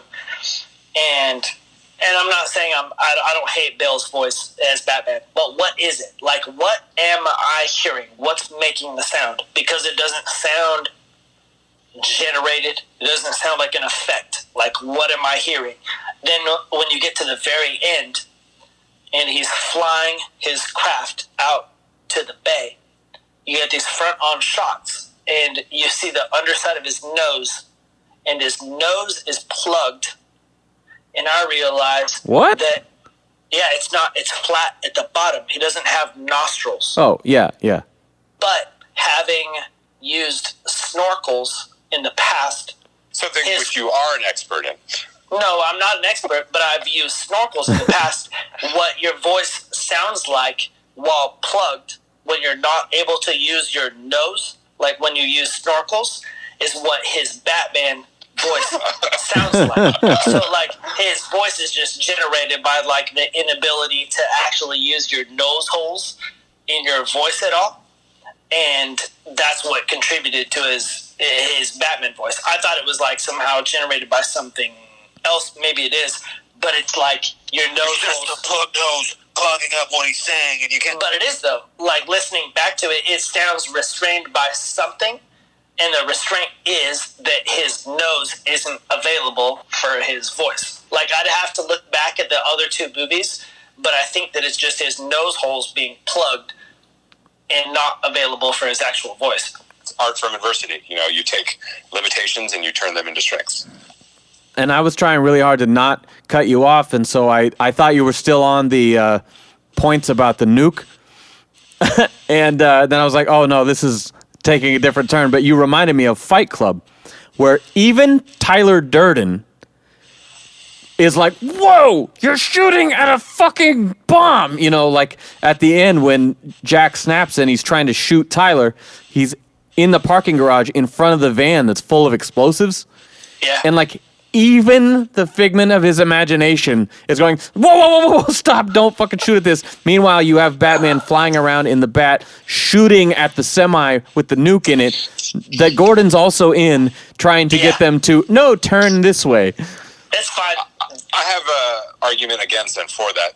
So, I don't know how it works with regular explosives, but I think it's somewhat similar. But like with a nuke, the whole idea of a nuke is that you need an extreme. I think you need fission before you have fusion, or one way or the other. Yeah. So the amount of energy you need to set it off is also huge. Oh, okay. So just like shooting it or bumping it isn't gonna break it, or even throwing it around is not gonna set it off. It's more about science. Yeah, you need an extreme amount of energy to set this up. But the whole idea behind this bomb is that it's decaying and becoming unstable on its own. True. So by this time, when there's only 10 minutes left, maybe driving it off a bridge will blow it up. You know, like, I don't know anything about nukes either. Maybe not. It's unstable at the end, so I can see it either way. No, I think you're right. Like in the case of projectiles that are triggered by impact, this is not. Like, not only is it a timed bomb, but like the substance is not triggered by. The bullet's like that exploded, or even shaking it. Sure. Well, and Ben, you touched on something too that hadn't occurred to me. They talk about how it becomes less stable and it will detonate itself anyway. Is this an exact science down to the second, though? Like that they could put that timer built in. It's like, on a timer? Like, that's kind of weird, actually. When did they install the timer? It was just supposed to be a power source. When did somebody install a bomb timer on it that's measuring? Maybe exactly Pavel did it. Or maybe it was like a security feature. Like, if you were to remove it for any reason, you better get it. Much time to get it back. You got to get it back together well before this timer goes down, you know? All right. Not, all right, detective time. No, all right, trifecta time. Trifecta. Detective, what do we have here? He immediately goes to look at his safe after Catwoman's robbed it. Not only is he dusting for fingerprints, but he's realizing that he's dusting for her dusting for fingerprints. Yeah, that's what I like, is that he's actually reverse engineering her dusting for prints. That was my only note here in Detective as well, of like, I thought that was really inventive. Well, I think the biggest one is Lucius trusting him and trusting him correctly to be smart enough and skilled enough to repair the autopilot on this extremely advanced prototype jet. Oh, I thought you said he wasn't smart in these movies. Listen, I say a lot of things. Consistency is not guaranteed. That's it for the detective stuff, because the rest of it is he guesses who Bane is and he's wrong, so he's not detecting very well there. That's true. Ninja. He gets himself in fighting shape after really traumatic injuries. Yeah, being locked in a prison. He's badass, but I don't think it's pretty much on par with as badass as he's been portrayed in the last two movies. I think it's mostly his will more than his fighting prowess or his sneaking around or anything. I think it's mostly just that fucking heart that he's got. I incorporate that in the ninja because that's like kind of the overall warriorness of him. For sure. His ability to heal his spinal column without the aid of an actual doctor. Well, rappelling out of the hospital window, that was pretty ninja. Oh, true. Going from one room to the lower room to get to him. That's also just typical. He threw smoke bombs to no avail at Bane. But he threw poison batarangs at all those guards, which is way better Ooh. than him jumping to the ground and fighting two of them while three of them stand around him and then throw themselves to the ground afterwards. I forgot about that, though. That's some, like, Batman the Animated Series shit of, like, the tranquilizer darts. Yeah. That part, though, his voice is so loud. He says something to Gordon, and I was like, where is this voice coming from? He's got his mouth around Gordon's ear. Yeah. It's from, like, the microphones in the batarangs. Yeah, I didn't get where his voice was coming from. You're right, though. This movie has a little bit of what they did in The Dark Knight, where they super saturate and compress Batman's voice. And It's quite loud. I think in The Dark Knight, it's more annoying and stands out. But in this one, you have Bane is so, like you said, just larger than life with the overdubs that, it works more in this context. It feels in line with their League of Shadows intimidation training. Yeah. Trauma? Just the overall trauma of his life, and like being a failure or being purposeless by the beginning of this movie. Yeah. I mean, you see that everything that happened with Joker and Two-Face really just ruined him as a person. To me, it seems like a new trauma anyways, because we're dealing with a Batman who's been Batman for a little bit, but even in the second half of the movie or whatever it is, it's like trauma incurred by Bane and healing from the trauma from that. It's like, whatever led up to Bane. Bane busted me. Now I'm repairing from Bane in order to conquer that thing. Yeah, I think really the only thing that... doing, where it's destroying Gotham, and the whole thing has been doing this entire time is to save Gotham and bring it back and protect it. And so he's bringing all of that back, kind of bringing him to square one, and he can't accept that. That's why he has to do a bunch of push-ups and sit-ups and climb out of the hole, because he just can't let it happen. The only thing we really lose is that in the prison, there's only so much you can really show to give him an arc, Yeah. I mean, this movie starts with the trauma being the aftermath of the previous film, and then everything after the Nightfall sequence where he's broken is, like you said, a psychological trauma, a physical trauma. Couldn't save Harvey, he couldn't save Rachel, he kind of saved Gotham, but then Bane stole it from him, now he's not even saving Gotham, and it's just going to be like what Ra's al Ghul wanted, but it's even worse than it was the first time. He's just failed completely. And again, we're not watching a single movie, we're watching what's intended as a trilogy. So I don't need you to show me his trauma over and over and over, because it's not the new inception of like a new writer or a new director. If anything, his trauma should have existed in the very beginning of it, and now I'm seeing the conclusion of all that shit. So what about just a couple more tasteful shots of pearls dropping in slow-mo? Yeah. Yelling and tears, that would have made it more real for me. That's like my daily life, so that would have made it more real. Rating? 4, realistically. I would have said 3 5 years ago, but I say 4 now, I guess. What would you have said coming out of the theater? 5. Yeah, wait. When the future, Ben. Oh, yeah. Present, Ben. How would you have felt then? Wait, Before future Ben's wager opinion. Oh my God. 5. It was a 5 when I left the theater, but like as a critical look at the movie, it's like a 4. But as I said, like I wasn't bored watching The Dark Knight, but it just is so long, and I didn't have that feeling at all watching this one. And it's 20 minutes longer. Yeah. I'm going to say a 4, though, having watched the movie after I read the book, I was like, it felt like sweet relief after reading the comic. Wow. We'll get to that later. I noticed in this movie Bane didn't have a henchman that carried a bird around with him. I thought that was, where's the Falcons? Yeah. True fans know that Bird is the essential Bane sidekick henchman. Well, yeah, there was no Trog. Yeah, where's Zombie? I was looking for a Trog the whole time.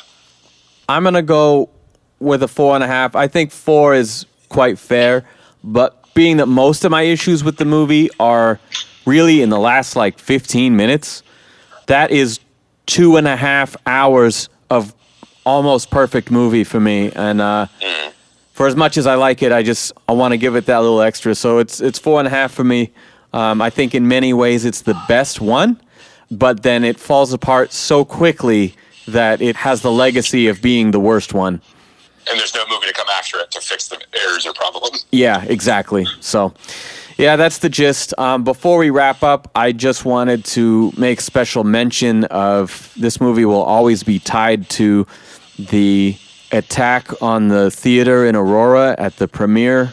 I just wanted to acknowledge the victims and survivors of that. No one should ever have to go through something like that when they're just trying to go and watch some heroes duke it out and distract us from our problems. So I will always think of them when I watch this movie, and shit, I think of them every time I go to the theater, honestly, to this day. And they put that warning up in the beginning. In case of fire or other emergency, I'm like, can you not say that? We know what it means. Look for your exits. But it's like, that fucking is terrible, and I feel for them a lot. So shout out to Aurora. This is Robin. Thanks for checking out the Bat Fan Addict podcast with Sammy Warm Hands. All right, that is our show. Thank you guys so much, as always. Now, this is the part where I generally tell you what's coming up, but first, ask for your help. That's right, we do need your help spreading the word. I also ask for you to go over to iTunes on your app and give us a 5-star rating. Today, while I was editing, I saw that pretty recently we got a 1-star because of my language. I say fuck a lot. We tell dick jokes. It's who we are as people. We're just having fun. We do this for ourselves to have a good time. So if you want to help us raise that back up to a 5, just jump over to your app real quick. Hit that 5-star rating. We appreciate it. We will be back with the source material for The Dark Knight Rises, the origin of Bane. That's right, Nightfall. Stay tuned.